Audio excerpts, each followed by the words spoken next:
Welcome back to the stream, guys. We have got the 2022 British Grand Prix around Silverstone today. It is starting in half an hour's time, but till then, we've got the pre-race chat, I guess, about all of the drivers and the weather.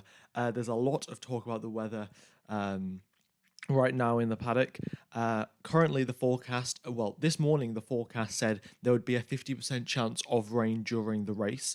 But then I checked it a couple of hours ago, and that 50% went down to 17%.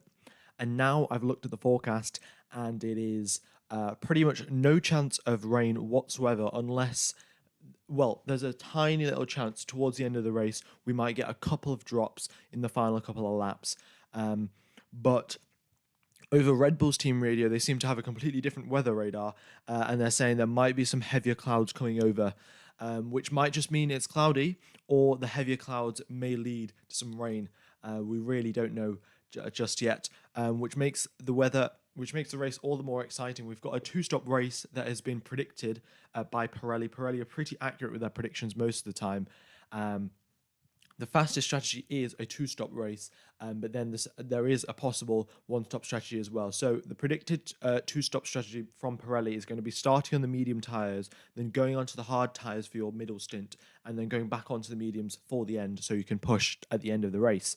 But the other strategy, which is the one-stop strategy, will be a medium and then just onto the hard at the end of the race. We'll have to wait and see how the strategy goes, but I have a feeling that the drivers and teams are going to pick for the two-stop strategy, mainly because Pirelli have said that it's faster. And the other thing is, you don't want to be risking a puncture around Silverstone because it's one of the highest speed circuits. It can do a lot of damage, firstly, and you don't want to end up in a crash because of a puncture, because usually if you do have a tyre failure, it's usually at high speed, which leads to more risk for the driver, more risk for the car.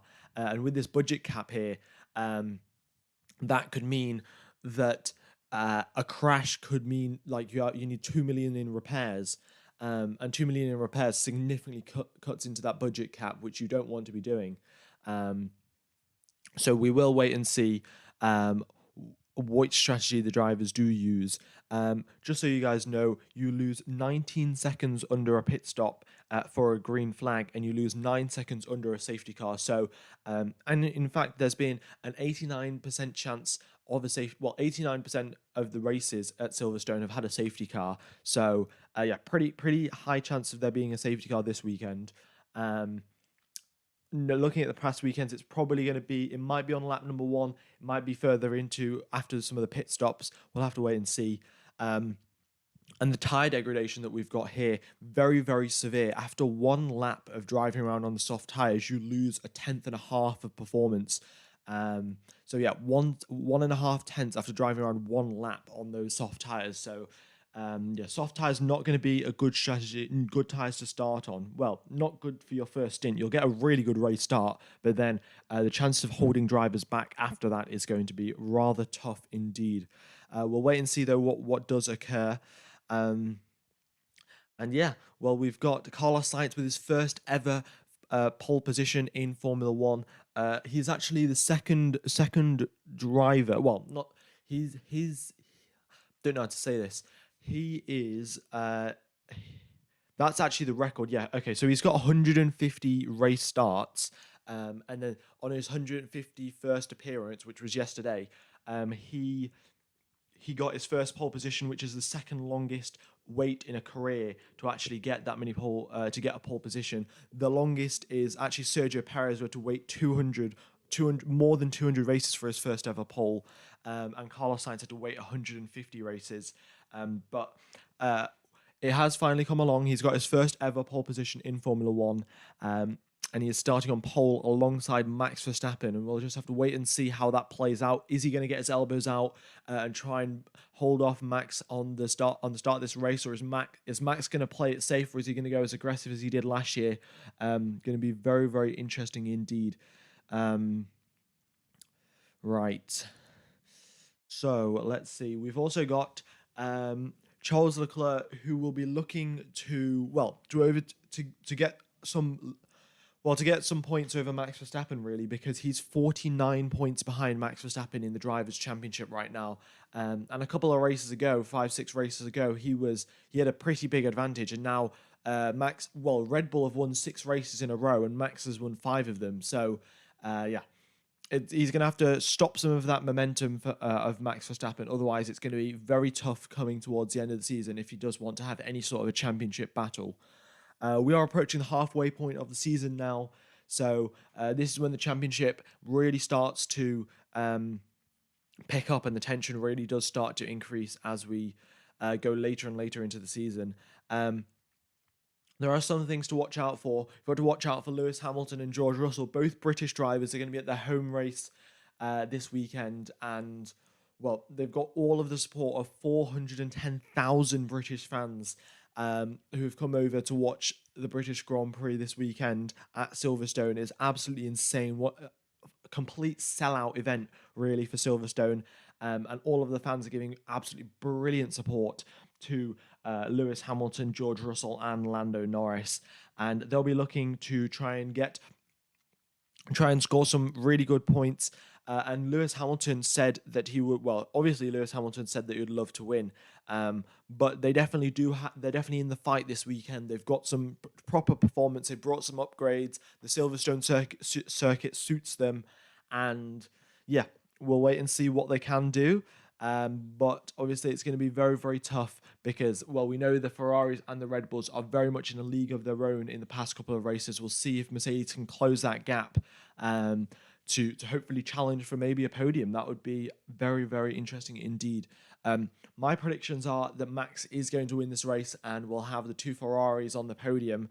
But we'll never know. We'll just have to wait and see because I have a feeling that Ferrari are going to. Well, I think Verstappen's going to get the lead of this race on lap number 1, and then through the pit stops, Ferrari's going to make some little issues and have a bit of a bad strategy call. And not come out ahead of the Red Bulls. We'll just have to wait and see. That is my gut feeling, and that's mainly because of the fact that Red Bull. Ferrari haven't had the best strategy calls in the past couple of weeks, and I don't see that improving anytime soon, to be honest. Hello, Kiaz. Nice to see that you're back. Yeah, it's going good. I hope you're all right as well. And yeah, all right. Who else is there to talk about? Well, Guan Yu Zhou, in fact. He has outqualified Valtteri Bottas 3 races in a row now, and he is now starting in the top 10, maybe going on to score some points as well. He scored points in his first ever Formula One race, and then from there it's been going slightly downhill. Maybe he can recover this weekend, get some points back onto that scoreboard. And yeah, that'd be great to see. But he's been out-qualifying Valtteri Bottas, who we know is a very experienced qualifier, very experienced Formula One driver, and he's been going toe-to-toe with Lewis Hamilton for some races as well when he did drive for Mercedes. So it's going to be very, very tough for him to keep up, really. Zhou's been doing a very, very good job to actually stay ahead of Valtteri Bottas. Now we'll see if he can do that in the race as well, though, because there's one thing about qualifying and there's another thing about having performance in the race. All right.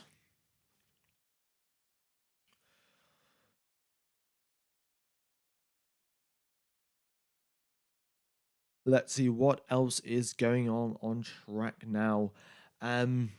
All of the drivers now have come out and they are sat on the starting grid 20 minutes till lights out, and all of the engineers will now just be doing their final couple of checks on the cars, making sure the correct fuel loads, the correct tyres, all of the engine settings and clutch settings, importantly, are all as expected. And then we will be getting ready for the formation lap and lights out very, very soon indeed.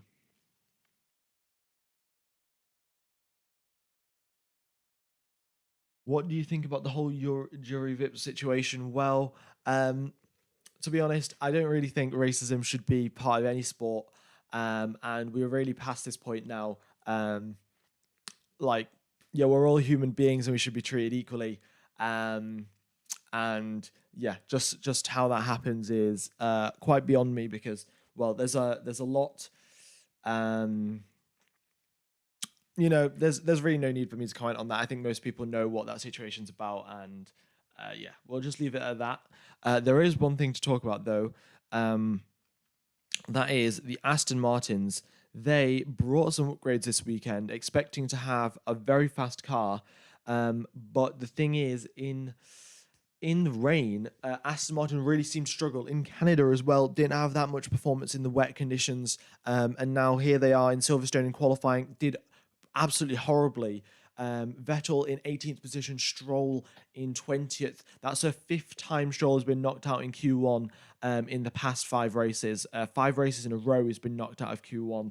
So not great for Lance Stroll there. And Sebastian Vettel, this is the first time in 16 races at Silverstone that he's been knocked out in Q1. So yeah, not good for him either. The Aston Martin duo not having um, not having a great weekend really, and hopefully they can recover. I'd love to see. It's actually Vettel's birthday today as well, so happy birthday to Sebastian Vettel. He's now 35, and yeah, hopefully for his birthday he can get into the points, maybe score a podium. That would be lovely. I mean, there is chance for a safety car, so anything can happen.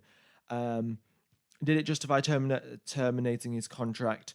Um, well, I think the decision that Red Bull have taken is up to them really. Um, I guess they just don't want a bad rep associated with them. That's more might be more of a PR thing, of just like we don't want to be associated with racism, so they just fired him straight away, which is totally fair enough. Why would any company want to be associated with that? So um, yeah, I guess from the Red Bull perspective, it is fair enough, but it might seem a bit harsh to people from the outside. All right. So let's see. Jackie Stewart has said, I've never seen a crowd this big at the British Grand Prix. It's been fantastic. I think Red Bull's got a better chance, but I'd like to see Lewis on the podium at the front in front of his home fans.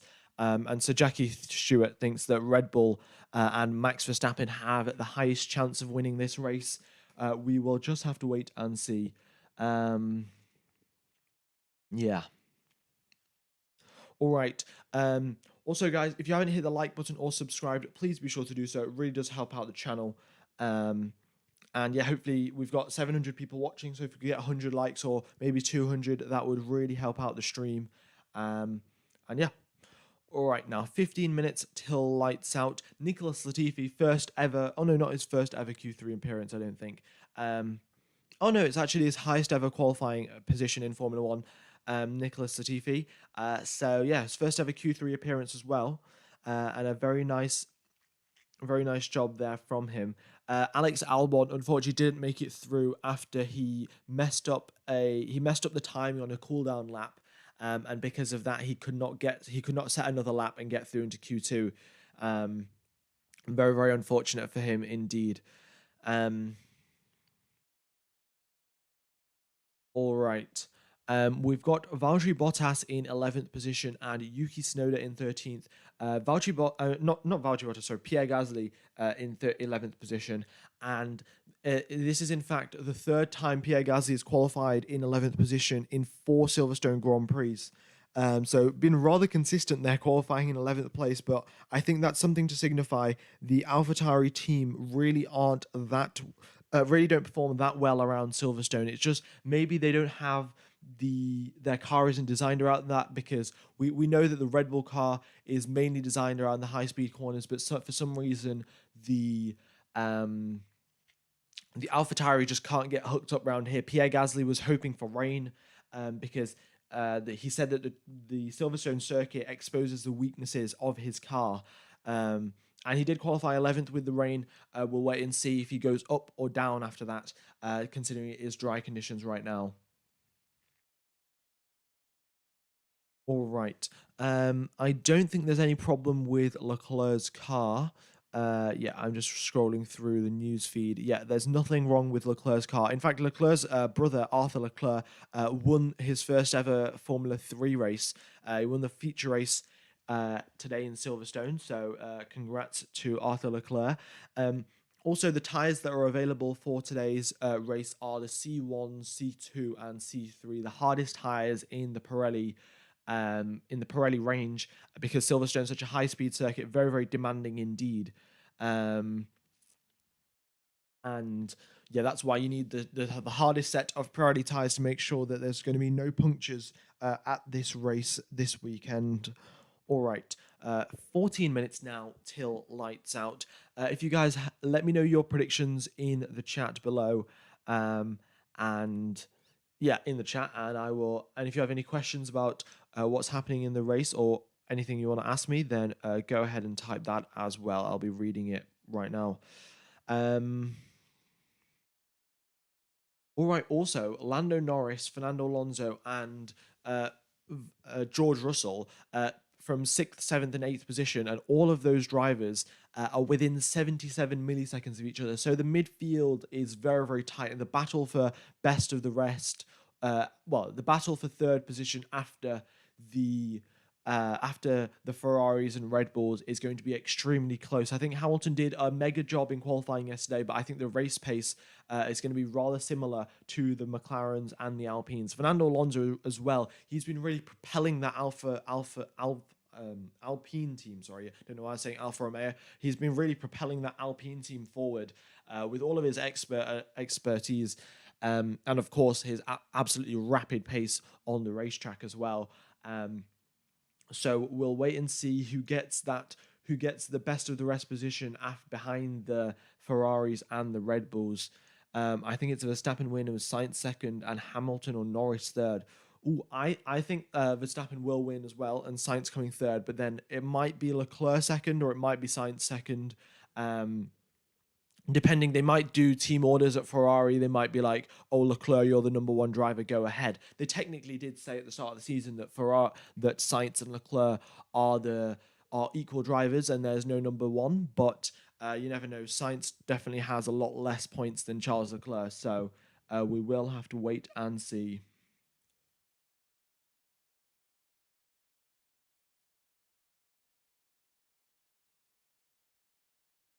It is not raining whatsoever in Silverstone. It was quite sunny actually before. Now the clouds have come out, but yeah, still no rain whatsoever in the um, at Silverstone. Yeah, and I've also checked the weather forecast. There is pretty much no chance of rain throughout the entire race, really. Um, yeah, so there we go. They're just doing the final strategy and setup talks now at the team, making sure that the front wing's on the correct settings, and then they will be going out on the formation lap in 12 minutes time. Um, Also, Haas 17th and 19th position is really a very big contrast to what they had last week, where they were performing. I think they were fifth and sixth last week, um, and now they're all the way down in. Um, they're all the way down in 17th and 19th position, so it is not ideal whatsoever for the Haas team there, and we will have to wait and see what happens. What happens with them? Can they get it back, or is this just going to be the Haas team fluctuating up and down the field all the time? Because that might be what happens. At the start of the season, they were quick, and then they were slow, and then they were quick again. That might be what the thing is with the Haas car. They can't get the setup right. Because if we're being honest, Haas hasn't got the biggest team back at the factory. They haven't got the best engineers, so maybe getting that setup right on that car might be very, very difficult. We will have to wait and see. It might be the upgrades as well. Yes, Haas haven't brought many upgrades. I think. Oh yeah, no, Haas hasn't brought any upgrades, but some other teams, loads of other teams have been bringing upgrades. So that might be doing it because Alpine brought upgrades, Williams brought upgrades, McLaren brought upgrades, and so did Aston Martin. So yeah, loads of teams bringing upgrades now. Haas might be staying behind. We'll have to wait and see what happens. All right. You think at the end of the season, Ferrari will be the constructors and Max will be the championship? Well, um, I'm not sure how. I don't think that will happen really because we've been seeing Sergio Perez as being a lot more consistent than he has been in the past couple of races. Past couple of years, sorry. And he's really coming up to match Verstappen. Like, sure, he had that issue in Canada last weekend, but Yeah, I think Sergio Perez is going to be very, very consistent. I think the fact that Carlos Sainz as well has had a really horrible start to the season is probably going to contribute to the fact that Ferrari are going to have a very tough time winning that Constructors' Championship. But we will wait and see. We're only halfway through the season now, um, and we'll find out what happens later on. But today we've got the British Grand Prix starting in 9 minutes now. The formation lap will be underway very, very soon. It's Sainz's first pole position for sure. Yeah, first ever in his career on his 151st appearance in Formula One. He has got his first ever pole position, and he'll be looking to convert that into a victory. But it all depends on that race start. Does he get a better launch off the line that compared to Verstappen? Does he have a slower start? Can he defend against Verstappen on the opening lap? We will have to find out. Um, I mean, Hamilton will also try to take up a very tough fight here. Hamilton does want to give his home crowd a very good race to watch, so I suspect he's going to be trying to overtake Perez and Leclerc and go rather aggressive on the race start because if he does not do that and does not stay close to the Red Bull and the Ferraris, then I suspect the Red Bull and Ferraris are going to run away with the lead of this race like they usually do. And it's going to be very tough to catch up again. So unless it's a safety car, Hamilton's going to have to do his utmost best to try and keep on the back of that DRS range of the driver in fourth position to stay and have a chance of getting a podium. Hello, Paul. Nice to see that you're back. And everyone that has tuned in fact, we've got 1,500 people. If you guys haven't smashed the like button, please be sure to do so. It does help out the channel loads, especially if all of you click the like button now. The YouTube algorithm's like, whoa, loads of people hitting the like button at the same time. Let's show this stream to everyone. So go ahead and smash the like button, and I will. And it will really be appreciated. Track conditions completely dry. There are clouds all over the circuit, and they look rather ominous. But the forecast has said that there's going to be no rain.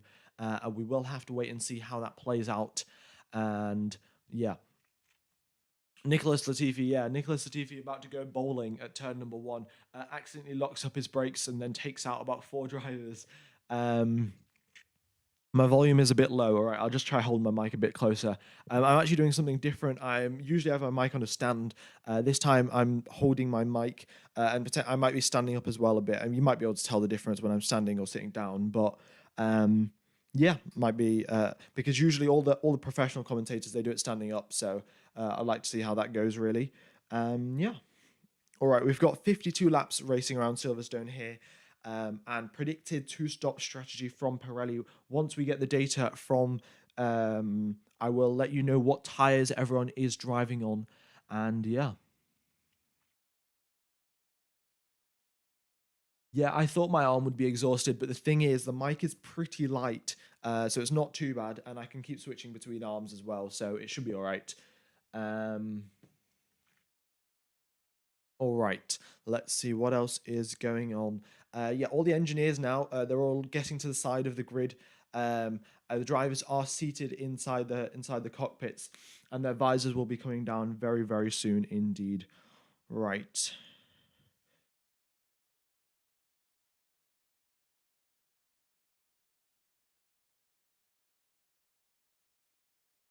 So let's see.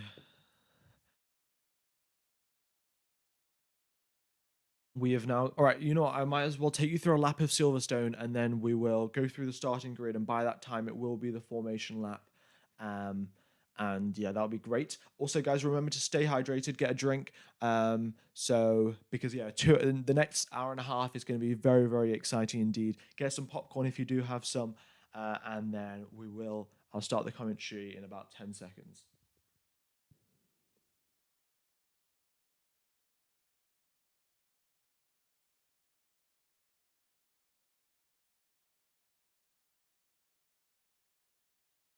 Right, so welcome along to the 2022 British Grand Prix. We have got racing at Silverstone here today. It is a 3.66 mile long circuit, one of the longest on the Formula One calendar. We have 52 laps of racing around Silverstone today, and there are 18 corners every single lap, 10 to the left and 9 to the right. We have got 10 to the left and 8 to the right, sorry. And turn number one is it was a high speed, completely flat out corner, very smooth steering needed. You just go all the way to the left, hit that apex, and then go all the way out to the left, to the right hand side again, because you need to open up the corner for the next part of the track. And then going down into turn number three, it's a very big braking zone. There's only 4 braking zones around this entire circuit. Turn three is the first one of them. You brake at the 100-meter mark, brake down all the way into fourth gear, then rotate the car very nicely into turn number 4. It's a nice little twisty section, and there's going to be a lot of side-by-side action there at turn number 1, on lap number 1, sorry. Then going into turn number 4, you want to rotate the car and get a late apex so you can come on the accelerator pedal as soon as possible. And then going down the Wellington Straight, there will be DRS today because it is completely dry. And the drivers will be approaching speeds of 300 kilometers an hour, Silverstone being one of the lowest downforce circuits on the entire calendar. Only lower circuits are actually Monza and Silverstone and Baku. Then going down into turn number 8, I think it is, we've got braking once again for around about into 5th gear. You actually turn into the corner at around 150 kilometers an hour, and then you brake and you go through the corner, slow down even more and more, and you reach around 120 kilometers going through the village corner, and then you come through the old start finish straight, and then you got the Cops Corner. We all know about Cops Corner. That's where Lewis Hamilton and Max Verstappen collided last year. Well, this year it's going to be totally flat, unless you're at the start of the race when the extra fuel load is probably going to hold you back a bit. And then going through into Maggots and the Beckett's, it's just a left and then a right, and then you want to have a little bit of a lift, downshift probably, and then another left and a right, and back down onto the Hanger Straight, coming up to where you've got DRS, once again approaching the highest speed on the circuit. That's where the speed trap is as well. So if I will be reading out top speed info to you guys, then it will be going down the Hanger Straight into Stowe Corner, which is another braking zone on the circuit, into 5th gear. And you want to just hit that apex as smoothly as possible, and then you will be going down into the final Vale chicane, which is the final braking zone of the circuit. Once again, at 100 meters, you brake down into 3rd gear, a left and then a right, and then you come onto the start-finish straight again. Right, we've got our starting grid. In 1st and 2nd position, we have Carlos Sainz and Max Verstappen. Sainz's first ever pole position in Formula 1, and Max Verstappen looking to take the advantage and lead into turn number 1. On lap number 1 today. Then we've got Charles Leclerc and Sergio Perez in 3rd and 4th position on the 2nd row of the grid. They'll be looking to probably get a slipstream going down the Wellington Straight and make a move into turn number 5. We've got Lewis Hamilton and Lando Norris, both British drivers, lining up on the 3rd row of the grid, looking to make their 410,000 British fans proud today. And then we've got Fernando Alonso in 7th position alongside George Russell in 8th on the 4th row of the grid. Fernando Alonso will be looking to probably get best of the rest here, and that's what his aim will be to do in that Alpine car after the upgrades that they have got this weekend round. Guan Yu Zhou in 9th position alongside Nicolas Latifi. Zhou doing a great job out-qualifying Valtteri Bottas 3 times in the past 3 races, and Nicolas Latifi in his highest ever qualifying position in 10th place this weekend. We've got Pierre Gasly and Valtteri Bottas in 11th and 12th. Both drivers will be looking to get into the points and potentially match or stay ahead of their teammates. We've got Tsunoda and Ricciardo in 13th and 14th. Ricciardo really trying to get to the hang of that McLaren car, with Lando Norris up in 6th position, and Tsunoda will be trying to minimize the damage because the AlphaTauri car is not suited for this circuit. We've got Esteban Ocon, who will also be trying to catch up to his teammate, very much like Daniel Ricciardo compared to Lando Norris. Ocon needs to gain a lot of positions on the opening lap if he wants to catch up to Fernando Alonso. We've got Alex Albon, who brought upgrades this weekend but got knocked out going into Q2 because of a mistimed cooldown lap. We've got Kevin Magnussen and Sebastian Vettel on the 2nd to last row of the grid. Vettel's 35th birthday today, and he will be looking to make up some positions as well. And then we've got Schumacher and Stroll to round out the field there. Stroll in 20th position in his fifth Q1 elimination in a row, in fact. So not ideal there for the Canadian. All right, we've got nearly 4,000 people watching. The drivers are underway on the formation lap, and we will be going racing in a matter of minutes now. Thank you everyone for tuning in. If you haven't smashed the like button or subscribe, please be sure to do so. We're trying to hit 40,000 subscribers this weekend, and we are 1,050 subscribers away. So if you guys haven't smashed the like button, please be sure to do so, and also go ahead and subscribe, because I will be commentating for future races as well. All right. Let's see. We've got that. We've got the tire. We've got the information at the top. So its air temperature is 17 degrees. Track temperature is 27 degrees. So it's not too hot, really. We won't be suffering from any overheating issues. The wind has actually reduced in its intensity. So it was a lot stronger yesterday, but now the wind has cooled down a bit. We're not going to have as strong of gusts, but we are unused airfield at Silverstone here. So the wind will always be prevalent, since it is an airfield. All right. So the driver's now just driving through Maggots and Beckett's, getting as much tire temperature as possible, weaving around, and also getting those brake pads up to temperature. Because if you go into turn number 3 with cool brake pads, you're going to lock up, and then potentially crash into some other drivers. We've got Red Bull with a 76-point lead over Ferrari, and Ferrari here in the advantageous position over Red Bull. So they'll be looking to maximize their points as much as possible, and the same will be said for Charles Leclerc as well, who's 49 points behind Max Verstappen in this Constructors' Championship battle, and we'll be looking to see if he can do anything to reduce that gap this weekend. Right, so the driver's now just coming up to the grid now. We've got Carlos Sainz for his first ever time leading from pole position. He'll be doing those burnouts, getting those rear tyres up to temperature, and getting those clutch settings dialed in so he can get an absolutely perfect race start. Let's see what tyres the drivers are on.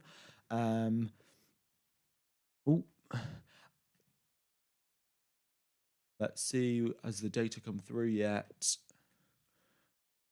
It looks to be Max Verstappen is on the soft tires.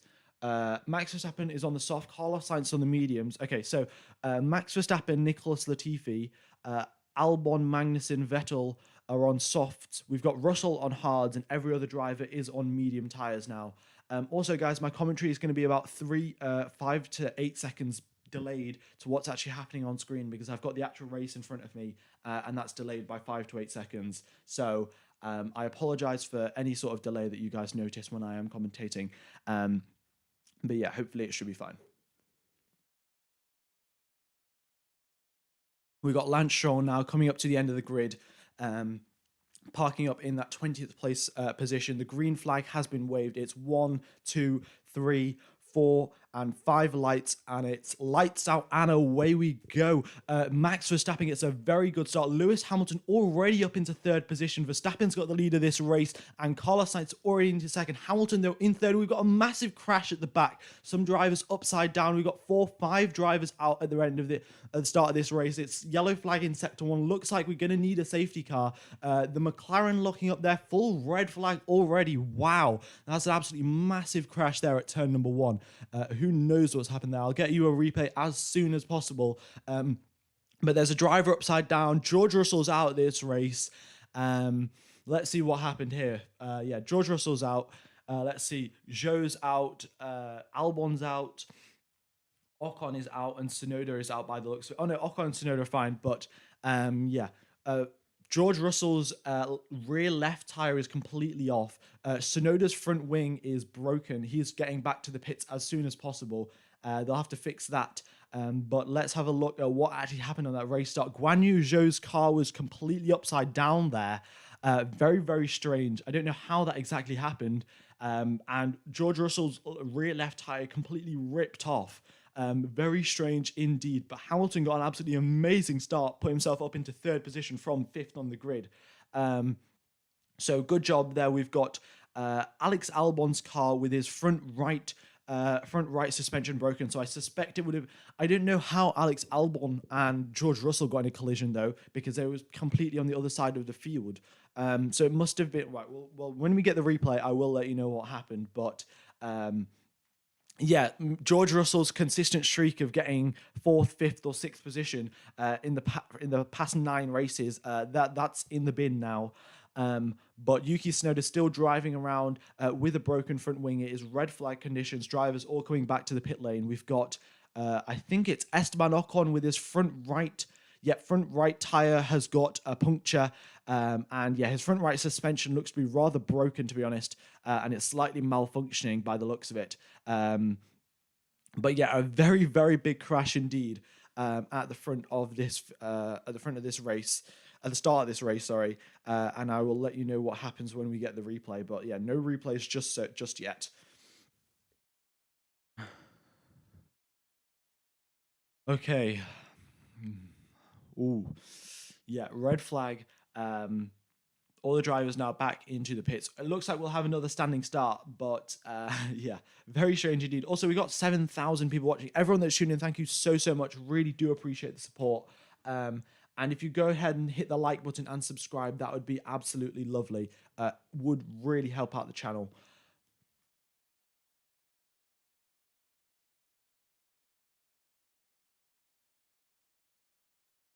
All right.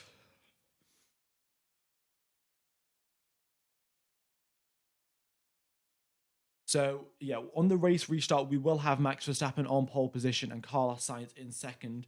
The drivers are fully permitted to change their tires now. So Max Verstappen, now he has the lead of the race. Is he going to switch onto the medium tires so he has a better race strategy?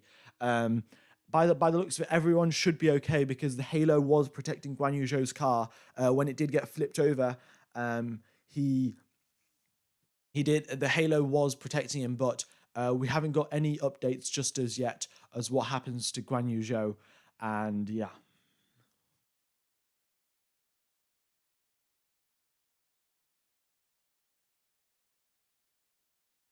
All right.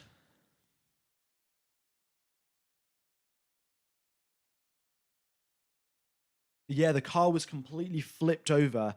I mean, I could try and get an image of for you guys, but yeah, I don't think.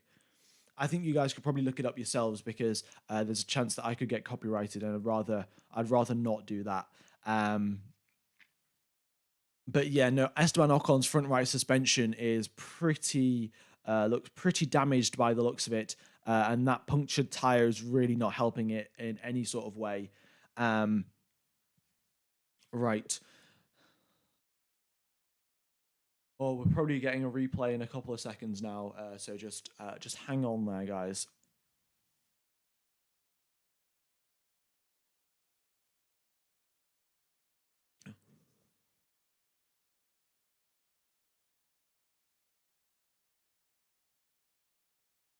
All right. Perez skidded a little. All right. Well, we've got an ambulance out there on the circuit as well. Their safety car was there. The medical car was there. And there's also an ambulance there. Very, very. And still no update on Guan Yu Zhou. So I will look through the F1 news feed, and I'll also get some team radios as well that will come through. Hopefully, indicating what's happened. Right. Oh, it was George Russell that rolled over, actually. I couldn't exactly tell, but because they didn't actually show it for some reason.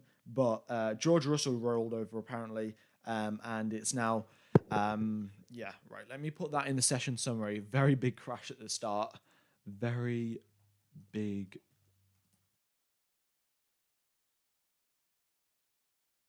At start. All right. But yeah, no replays on TV because the accident was pretty serious. So that's the reason why they're showing no replays. But yeah, it would be nice to get some information. Right.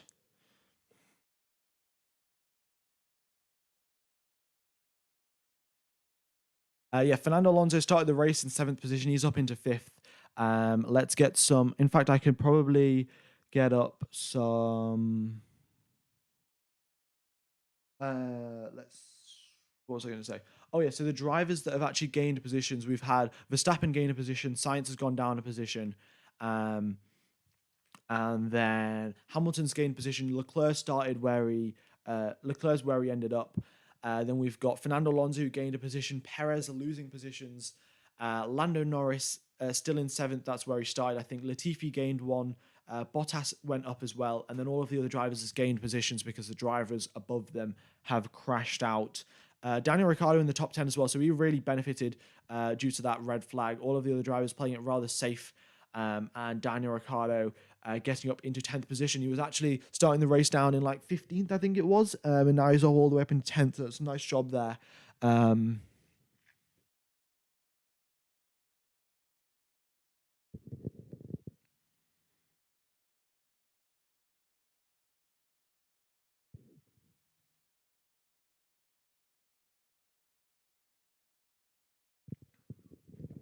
No replay just as yet.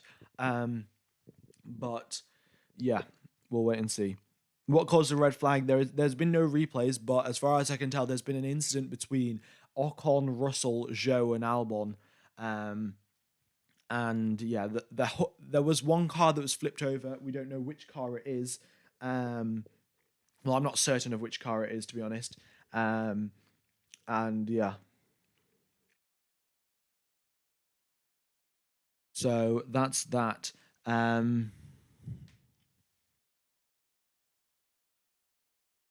Okay, so from Valtteri Bottas' team radio, we know that Guan Yu Zhou is okay. So the Alfa Romeo team has communicated to Valtteri Bottas that Guan Yu Zhou is all right. So yeah, we can confirm all of the drivers are okay now. Everyone that's been involved in the crash is totally fine. But yeah, very strange crash there, and I still don't get why they're not showing us the replays, considering we know that all of the drivers are okay. But yeah, very strange. We will just have to wait for them to start playing the replays. All right. Also, guys, on the race start, let me know what your predictions are for the second race start of the race, I guess. Yeah, but a lap 1 crash has brought out the red flag, and that is why there is no racing just as yet.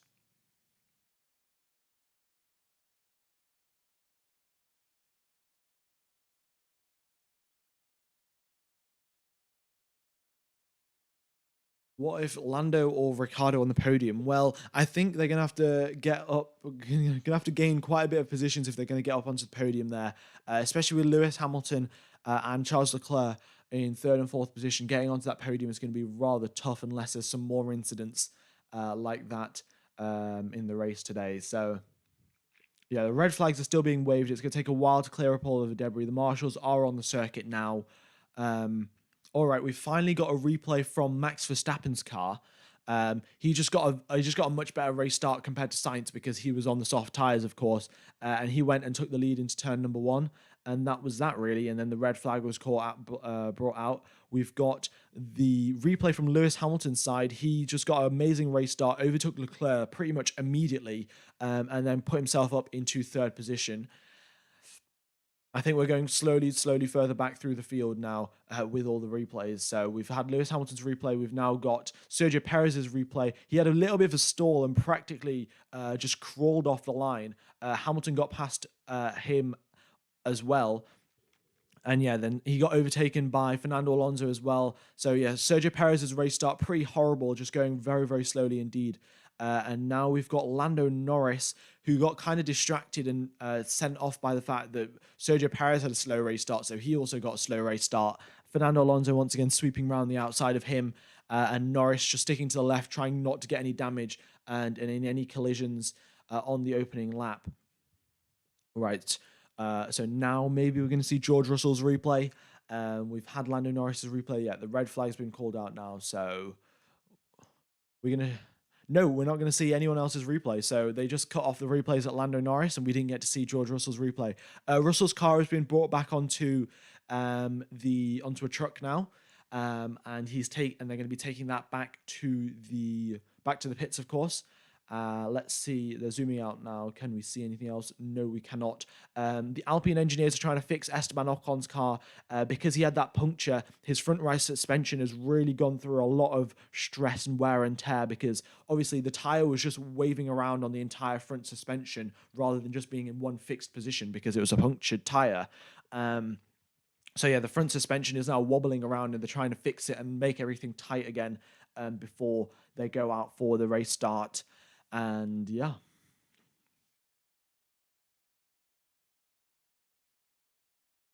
How is Joe? All of the drivers are all right. We have George Russell, Guan Yu Zhou, Alex Albon, Esteban Ocon, and Yuki Tsunoda. All drivers that were involved in the crash. All of them are totally fine. But yeah, that's an F in the chat for George Russell's streak of scoring fourth, fifth, and sixth positions. And now that'll be a DNF for him, first DNF of the season for George Russell. And yeah, and that's at his home Grand Prix. Not ideal, to be honest, not ideal whatsoever.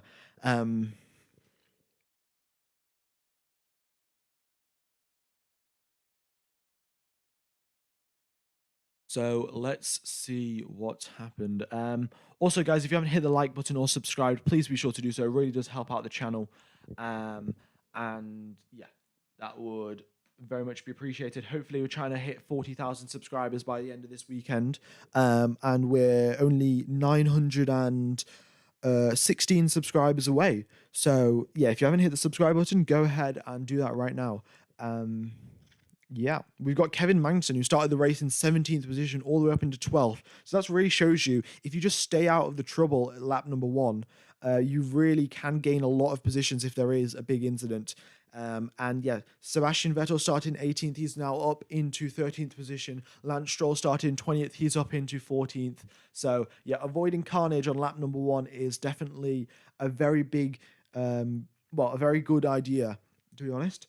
And some drivers have followed that, some not, of course. But sometimes you have to go aggressive, especially on your home Grand Prix, if you want to please your fans and have a nice race at home. Then sometimes going aggressive is the way forward. So the drivers that have lost positions, who haven't been involved in a crash: Sainz lost one position, Leclerc lost one position, Perez lost two, and Norris lost one.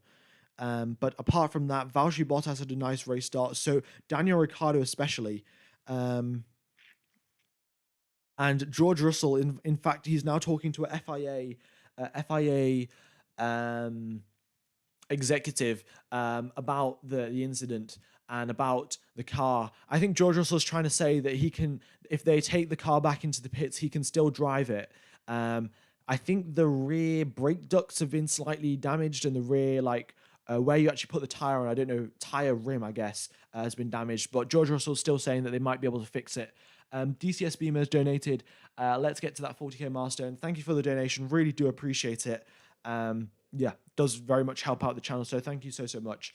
And yeah, you're an absolute legend. Was Albon a part of the crash? Yes, he was. Albon was part of the crash. Oh, also, look at this. They've put on more tape onto Yuki Tsunoda's car. Every single part of Yuki... If you guys don't know, AlphaTauri's strategy to fix something, just let's put some duct tape on it, you know? And that's what they've done. They've just added more tape onto the brake ducts of Yuki Tsunoda's car to try and fix it. There must have been some sort of issue, but yeah, they've still not shown the replay. When they do show you the replay, I will let you know what has happened. Also, everyone that has subscribed, I can see the subscriber thing going up as I speak. It is very much appreciated. Thank you all so much.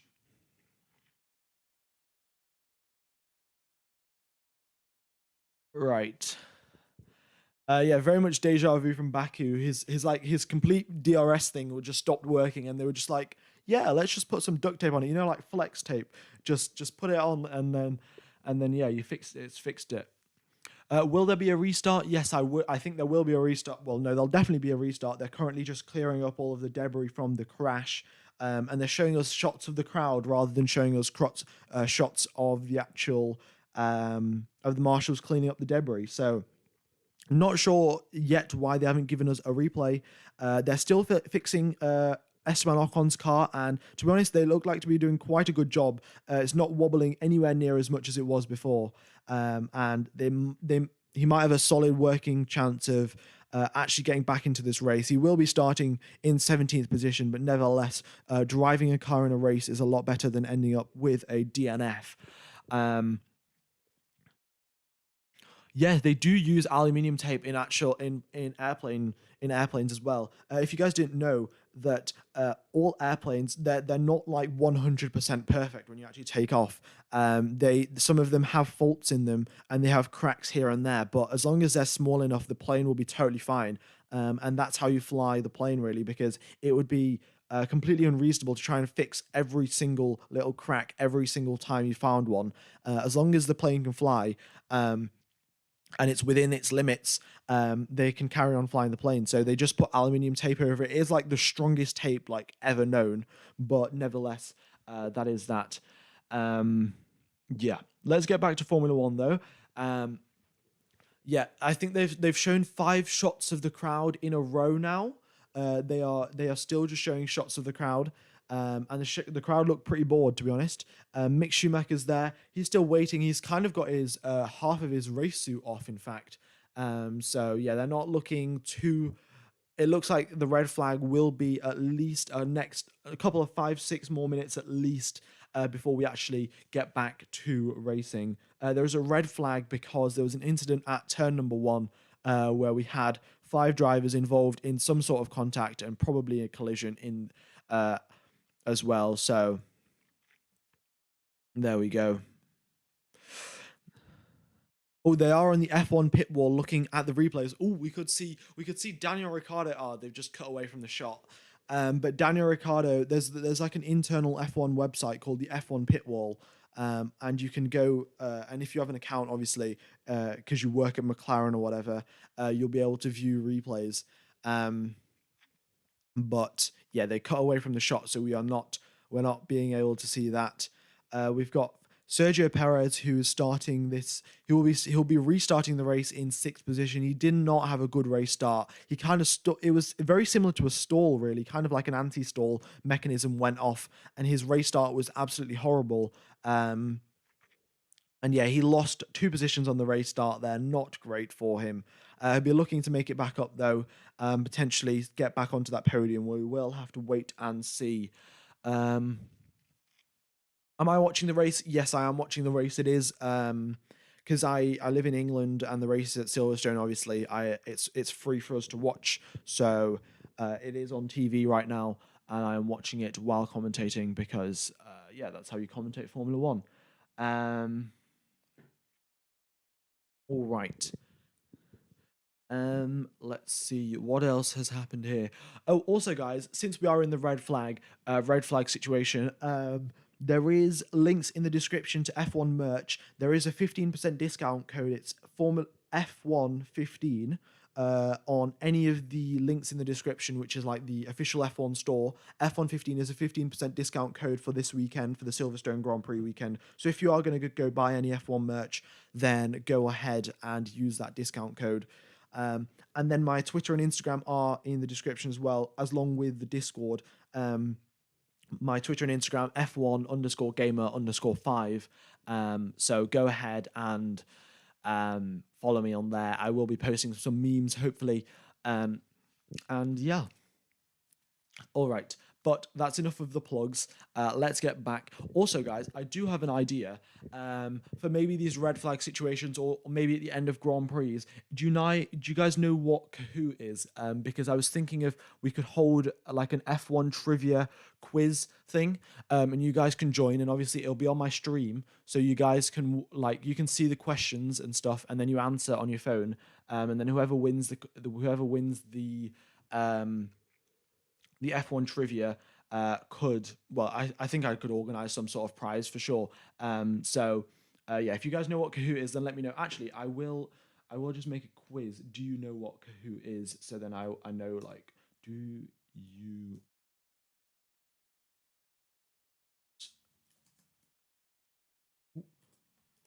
Kahoot is? There we go. Do I also do F2 and F3 coverage? No, I don't, unfortunately, because the data that I use here, I don't think it's available for F2 and F3.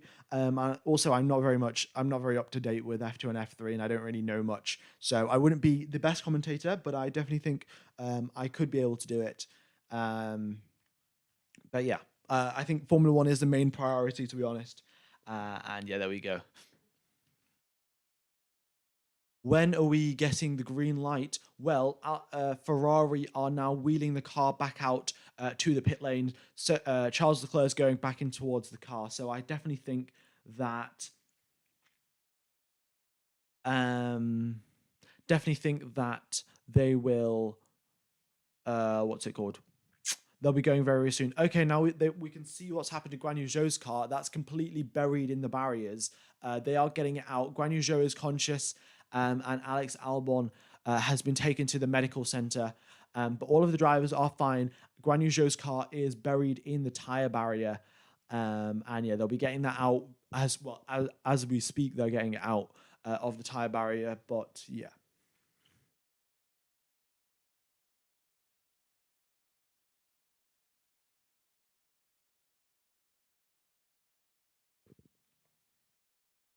Guan Yu Zhou is in the barrier. Um, Oh, we've got a replay. We've got a replay. Formula One replay. All right, let's see. So Alex Albon got a very good start. Oh no, Nicholas Latifi got a good start. So at the back, they two drivers crashed into each other, and then Alex Albon. Okay, so Guan Yu Zhou and George Russell drove into each other at the front. So what happened was Zhou, I think, cut across. Oh no, it was. Let's see. Let's just watch the replay. Okay, so Valtteri Bottas. Geez, this is hard to describe. So George Russell cut across a driver, and then because of him cutting across, um,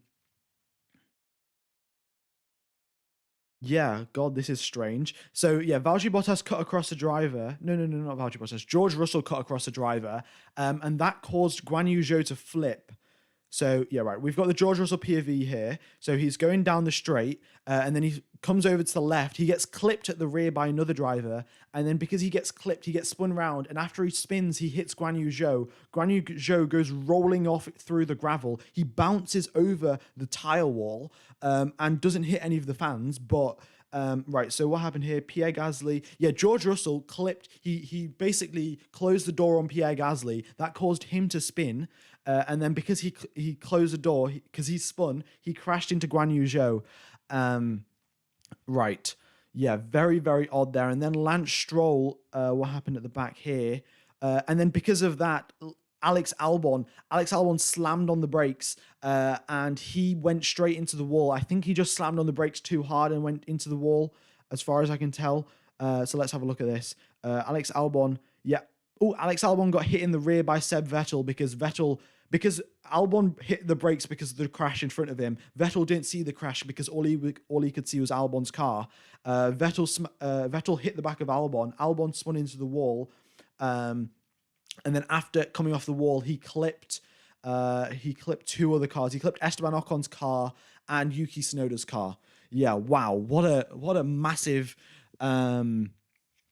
crash that was.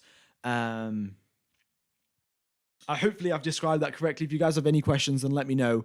But yeah, it was a pretty big crash there. So George Russell clipped another driver, then spun around, hit Guan Yu Zhou. Yeah, George Russell closed the door on Pierre Gasly, and then spun. And then after spinning, he crashed into Guan Yu Zhou, who went flying, flipping around, and then bounced over the tire barrier.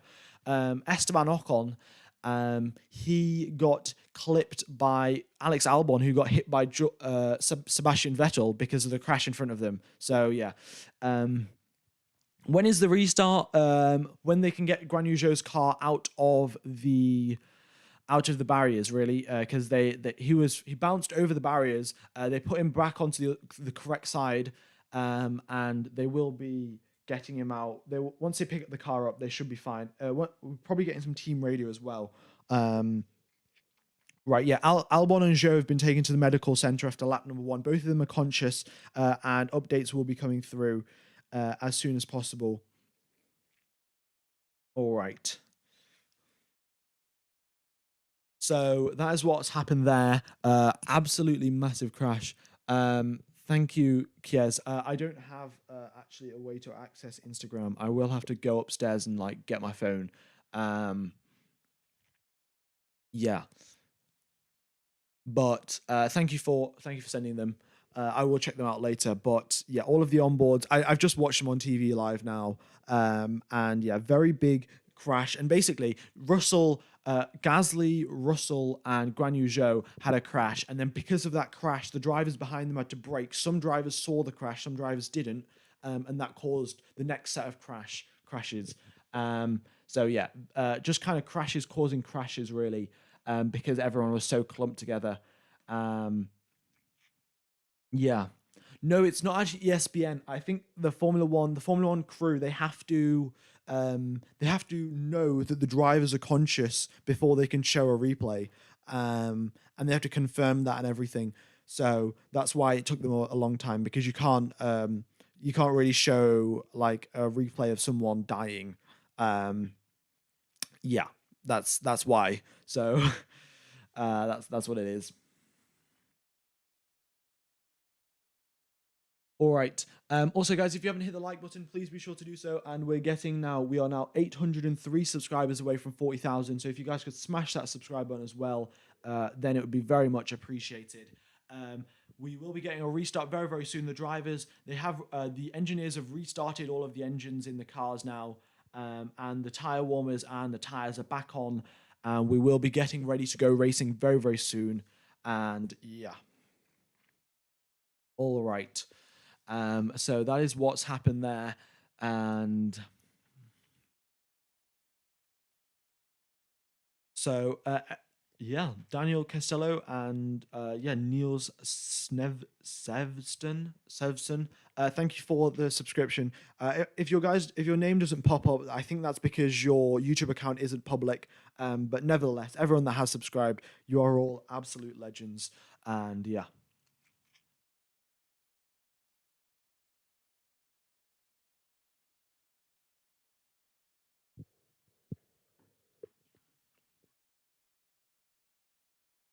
Okay. Pierre Gasly's got his helmet on. Yeah, he's getting into the car now. In fact, um, let's have a look. What's going on? When is the start? We've got no official thing from the F1. The FIA haven't said anything for sure. Also, we've got a team radio from Valtteri Bottas. So let's listen to this. So Beato driver is okay. Just informed the message from race control. So Joe is okay. Thanks. Yeah. So that's just once again confirmed. Joe is okay. F1 Gamer, please read my comment. Biggest fan. Well, I've read your comment. I don't know how to say your name, so Noah Adriana I don't know how to say that. Sorry. Um, Replays clearly show that Russell was hit from behind first. Yeah, Russell was hit from behind because he closed the door on Gasly. So that's what it is. And yeah.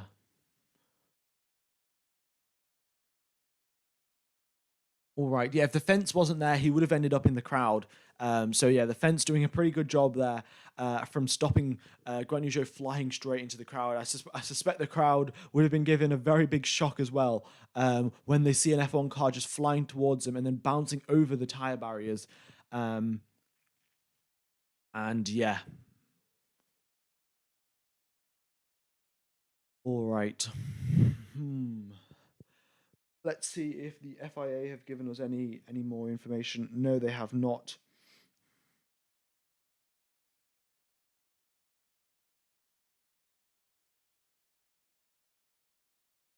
Yeah, so that is it. All the drivers still just waiting now for the green light.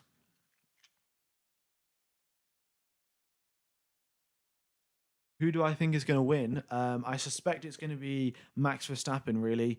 Um, Unless Ferrari can do something on the race start, it's going to be very tough to hold behind Max Verstappen because they do have the top speed advantage. Um, And yeah, the DRS will help them, but he's got to do his absolute best to try and stay within that DRS range of Max Verstappen. Otherwise, Carlos Sainz will be dropped, and then he'll just have a little inter-team battle with his teammate, which could end up in a crash, and that's probably not what they want to do. No, I'm not doing the Kahoot like now. I was just thinking about it. Like, if you guys know what Kahoot is, then I could probably set one up, and that would be pretty cool to do towards the end of like at the end of a stream maybe. But yeah, the Halo definitely did save Guan Yu Zhou there. He did roll over multiple times, and the Halo saved him every single one of those times because it's been designed to be one of the strongest pieces of carbon fiber on the actual F1 car, alongside the crash structure itself. So yeah, the Halo doing an absolutely stunning job there of saving Guan Yu Zhou and preventing any serious injuries.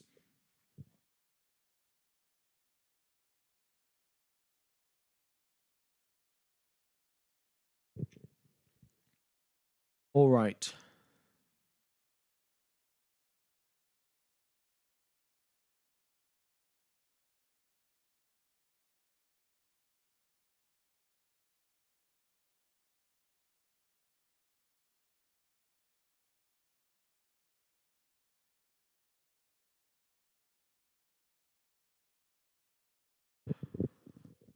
What is my favorite driver? My favorite driver is Seb Vettel, and it's his birthday today, and he's in 13th place, gaining 5 positions off the race start. So, quite happy about that. I'm pretty sure most of the positions have just been gained by the fact that the drivers ahead of him crashed. But nevertheless, Seb Vettel is my favorite driver. So yeah, hopefully he can score some podiums. Do you know when the race is going to restart? No, I do not. The FIA and race control has given us zero info whatsoever. Um, there are still trucks there at turn number 1 trying to clear up the debris. And yeah. Actually, everyone in the chat, can we get a happy birthday for Seb Vettel? That would be very lovely indeed because, yeah, he's my favorite driver, so that would be very nice. Yeah. All right. Yeah, the Aston Martin safety car is just sat at the end of the pit lane. The driver's now walking around, hopefully trying to get some information from race control, but yeah, nothing so far. And yeah, I think it's a Russell fan, and it's 100% his fault. Yeah, George Russell. I mean, he did turn in on Pierre Gasly. The thing was, though, that it was so close. It was on lap number 1. You've got to be paying attention to the drivers in front of you, the drivers to the right, to the sides of you, the drivers behind you, and then you've also got to be driving as fast as possible. So yeah, very very tough. And the thing was, it was a very small margin as well. Between how like he just clipped him, so it was a very small amount of contact, but that was enough to send him into a spin. And then yeah, that was the rest of that was history really. So yeah, but the thing is, that's a very big crash there. Okay, so we've had confirmation. We will have a race restart. Okay, we're gonna have a race restart. And what we're going to do is it's not going to be the standings. It's not going to be the order that it was like this. So basically what it's going to be is how the drivers started the actual race. So Seb Vettel in 18th position, Lance Stroll in 20th. That's where they're going to line up for this second race start as well. They're not going to be propelled up the field because of other drivers crashing. So that's what's happened there with the race restart. Because I think we only had like 2 corners before the red flag got brought out. We're not having any actual, like, they're not taking those positions into account. And they're just going to be restarting from their usual positions, and we will get a restart very very soon as well. But they've just not confirmed when we're going to do it. It will be a standing start though, and it will be the usual what was I going to say? Usual procedures like a formation lap, and then you go out and you do some racing. Oh wait, that means Carlos Sainz is going to be leading the race. And yeah, if Carlos Sainz is going to be leading the race, so yeah, that gives. So Max Verstappen did have a really good race start, but he's got to do it all over again now because they've reset the grid. So if you started the race in first position, you're going to start the race first again rather than what the positions currently are. Yeah. All right. Who do you think would be most likely to win this race? I think it's going to be Max Verstappen. Are the drivers in their cars? I don't really know because they're showing the replays to us again. Where will Hamilton start? Hamilton will start in fifth position. He did have a good race start, but they're redoing it all because of the crash. Still I Rise, thank you for the donation. You donated yesterday as well, so yeah, really do appreciate it. FIA just cheated the drivers who had good starts. Yes, that is true. But then also you've got to look at it as Vettel, Magnussen, Stroll. They did not have a good start, and they've just gained 5 positions for free. Really, thing is, it's not going to matter that much overall. Because it's not going to matter for those drivers as much, but the drivers like Max Verstappen and Lewis Hamilton, it is very, very unfortunate for them. But I think that's what the rules are. You've got to do like minimum 2 laps of racing before you can actually. Oh no, I know why it is. Basically, the drivers have to pass through a sector line because once you pass through a sector line, the FIA know that okay, this driver crossed the sector line at this time, the next driver crossed the sector at this time, the next driver crossed the sector at this time, and then they can say okay, the driver's first, driver's second, driver's third.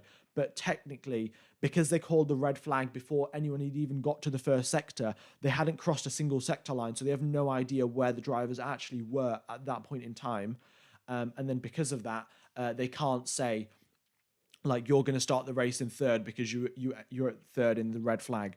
And the other thing is that some of the drivers might have been side by side, so you can't say one driver's ahead of the other because they're side by side. So there we go. What happened? There was a crash at lap number 1. So I'm just going to give you a quick summary. Anyone who missed it, George Russell and Guan Yu Zhou sandwiched Pierre Gasly, and then because of that, George Russell went into a spin, and then because of George Russell spinning, that he hit Guan Yu Zhou, which sent Guan Yu Zhou into a spin, and then because of that incident, Alex Albon hit the brakes to not get involved in the incident, but right behind Alex Albon was Sebastian Vettel, and Vettel didn't see the crash because all he could see was Albon's rear wing. So Vettel hit the back of Albon. Albon went into the barrier, and then after he bounced off the barrier, he went and hit Esteban Ocon and Yuki Tsunoda, and that was the opening lap crash of this race. Will we get a restart?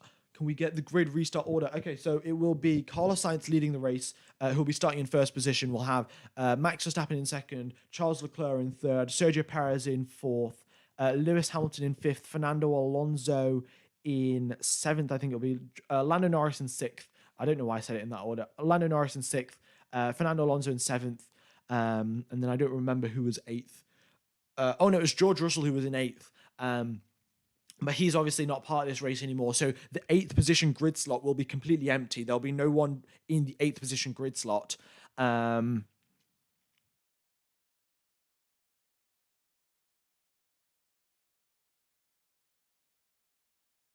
Yes, musical chicken. You will. That's exactly what would happen if you overtake someone after the sector line and they call a red flag. They'll either do it at the start of the previous lap or they will do it at the start of the sector line. But they won't be able to tell that there's an overtake that's actually happened. Noah, Adrian, I'm watching it on Channel 4. So if you're in the UK, you'll have Channel 4 for free. But yeah, if you're not, then that is why. Then you can't watch the race for free, unfortunately. But yeah, that's just Sky Sports for you, ripping off Formula One for everyone. So yeah, it is what it is. Can't really do much about that.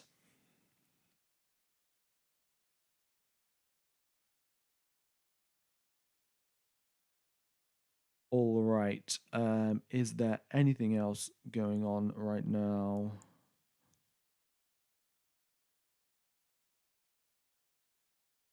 Let's see if the race controller's given us anything. We've got some team radio from Carlos Sainz. We've got some team radio. Yeah, that's that. Okay, let's listen to Carlos Sainz team radio. Just say it will be 1 lap behind the safety car and there will be standing start. They just told us. Means only the out lap. So we are checking that.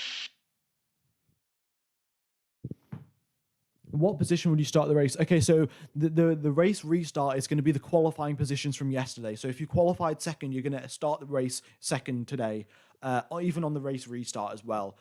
So whatever your favorite driver finished qualifying yesterday, that's where they're going to be starting the race restart today. And as far as I can tell, they're going to be doing a out lap behind the safety car, so it's going to be very much like a formation lap basically, and then they're going to go to the start of the grid, and then they'll do the race start from there.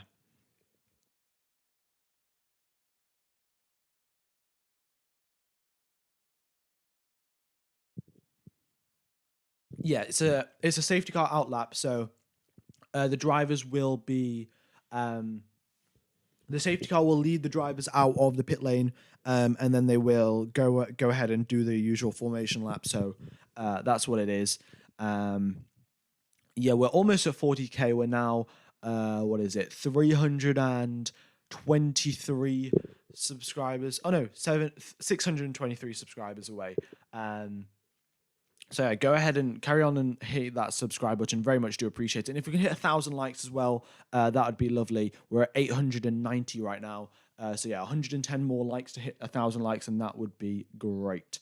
Are Mercedes trying to fix George Russell's car? Race restart in 10 minutes time. 10 minutes till the race restart. FIA have just confirmed 10 minutes till the restart. Yeah, no, I don't think they can put George Russell's car back into the race. Because of the fact that the brake, I don't know what it's called, but basically wherever where they replace the tire in a pit stop, and where they screw the tire back on, that part of the car has been completely damaged, and it's no longer a circle now; it's more of a hexagon. So that's why they cannot restart George Russell's car in the part of the race, but we'll wait and see. Maybe the mechanics are able to fix it, but I don't know how you can turn a hexagon into a circle when it's made out of carbon fiber. Because carbon fiber is a pretty strong material. So there we go. The race will not be shortened. It will just be. It will be the usual 52 laps around Silverstone. Obviously, there'll be the first lap will not count, of course. But yeah. Yeah, George Russell's rear left as well, so it's not great. Not great for George Russell's car, but yeah.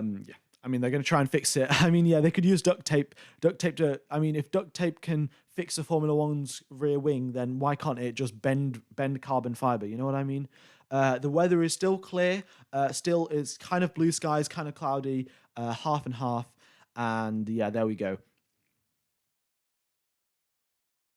All right. Sainz is one of the few drivers. Sainz is already back in the is already back in his car. He might be nervous, might not. But yeah, he's one of the few drivers that sat in his car. Vettel's talking to the mechanics. Stroll is just putting on his balaclava and then helmet. And yeah. Noah Adrian, I think that F1 Gamer was in F1, then he'd be the GOAT. Well, commentary is pretty cool. It would be very nice if I could do commentary for F1, but yeah, in I guess an actual commentary for Sky Sports, but yeah, I think that's quite a far away. What about flex tape? Yeah, flex tape. That could do it. That could do the trick. Am I going to play F1 2022? I don't think I'm going to play F1 2022, but I will definitely play the F1 Manager game when that comes out because I'm quite excited for that game. And yeah. All right. The race will not hit a time limit because Silverstone is one of the fastest circuits around the calendar. We're not going to hit a time limit because the usual race in Silverstone only takes like an hour and a half maybe. And once there's a red flag, I'm pretty sure they pause the time limit. I think it's if you're under a safety car for too long, then they don't pause the time limit. I'm not sure exactly what the time limit rules are, but yeah, safety car. The race restart in now 6 minutes and 30 seconds, and yeah, we will be underway very, very soon. Yeah, Joe and Albon have been taken to the medical center. Joe is conscious. He's talking. There are no fractures. And considering the fact that he rolled over about 4 times and then crashed into a fence, he is pretty good. And yeah. All right. So that is that. We will be going racing very, very soon indeed. So just hold on for a couple more minutes, and then we'll have the British Grand Prix round 2 in 6 minutes' time.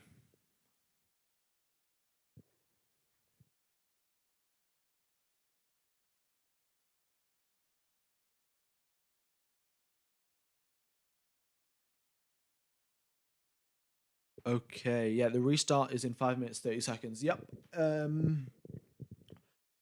So also, I'm just going to run you through the restart procedure. So what it's going to be is wherever the driver qualified yesterday, that's where they're going to start the race today.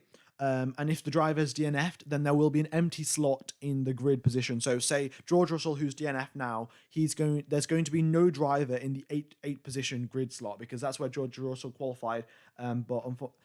Because he DNF'd, that grid slot is just going to be empty. So the driver in 9th is not going to move up into 8th position. They're just going to start in the 9th position slot anyway. And that is that. I don't think there's going to be any penalty points. The FIA said that there's going to be no investigation. Like, as soon as the crash happened, they were like, there's no investigation. Probably like 2 minutes after, they were like, we're not going to investigate this, because it's very much a racing incident.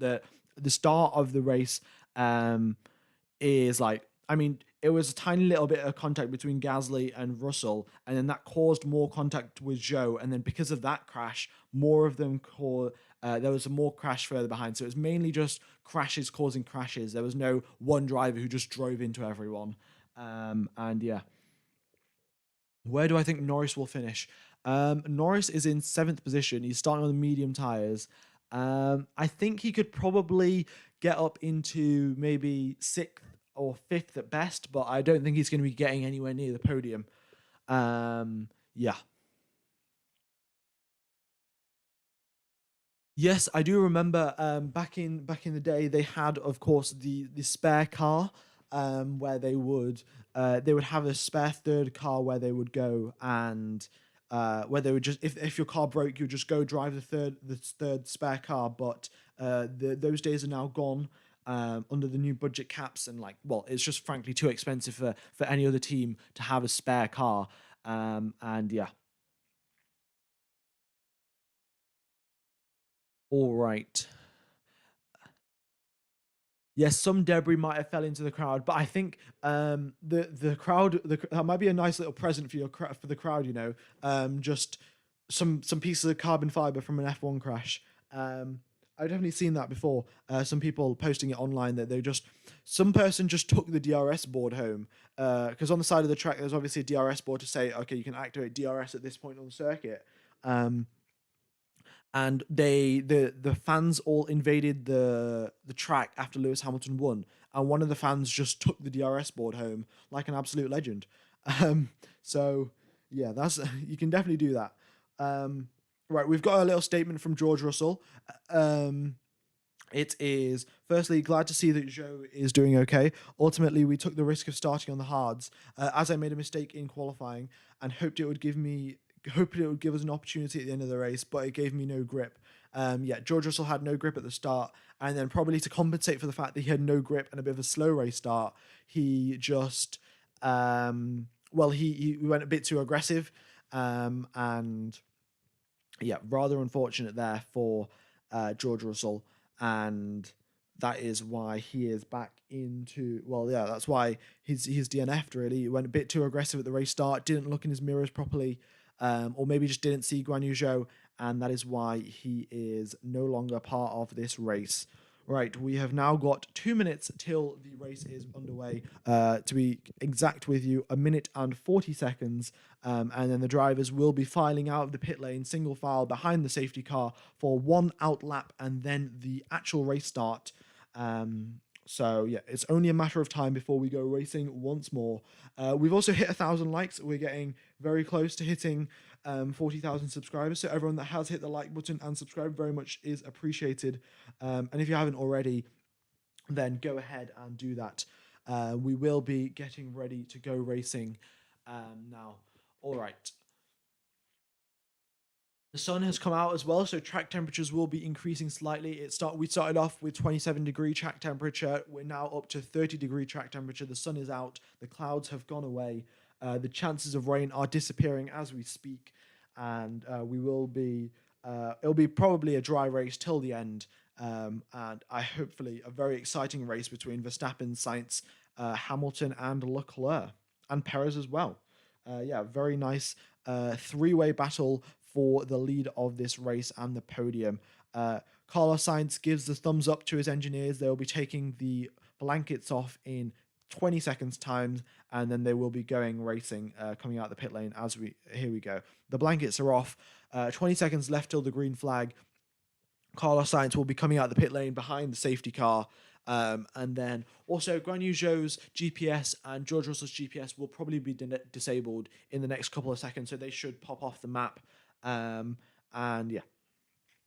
Right, so this is it. Drivers now coming single file out of the pit lane. And there we go. Ooh. What lap is it? It is lap number 2. Yeah, the drivers will start coming out now. Yeah, the drivers, yeah, there we go. They're moving now. It will be lap number 2 when we restart this race. And yeah, that should be that.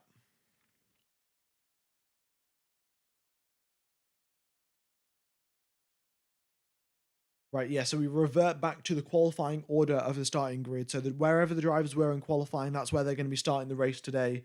And there we go. It will be lights out very, very soon. They're currently on the formation lap here, just weaving around, getting that tire temperature up. Well, let's have a look at the tires. Everyone is... Ooh, okay, so this is interesting. We've got Verstappen, who's now on the mediums. Sainz is on the mediums as well. So everyone in the top 7 is in the mediums. We've got Latifi on the softs, Gasly on the softs, Tsunoda on the softs as well.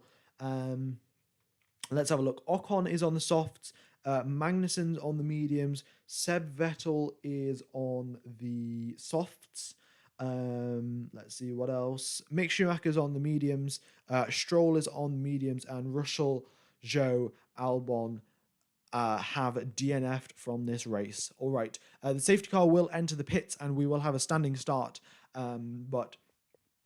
So we've got around about half the field, 2/3 of the field on mediums, the rest of them on softs. We've got Latifi, Gasly, Tsunoda, Ocon, and Vettel on the soft tires. Everyone else is on the mediums. And yeah, so the strategy, I'm suspecting the drivers that are on the soft tires will be going for a 2-stop strategy. They'll go soft and then the hard tires and then the medium tires. And then the medium tires runners, they'll see how the tire wear is like. If the tire wear isn't too significant, they'll do a 1-stop race. If it is, they will also go on and do a 2-stop race.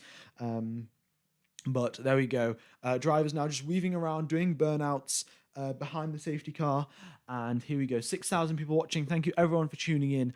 Everyone that has also hit the like button, subscribed, typed in the chat, very much is appreciated. You guys are absolute legends. And yeah, you guys are the reason I can do this every single weekend. So yeah, thank you very, very much. And we will be going racing very shortly.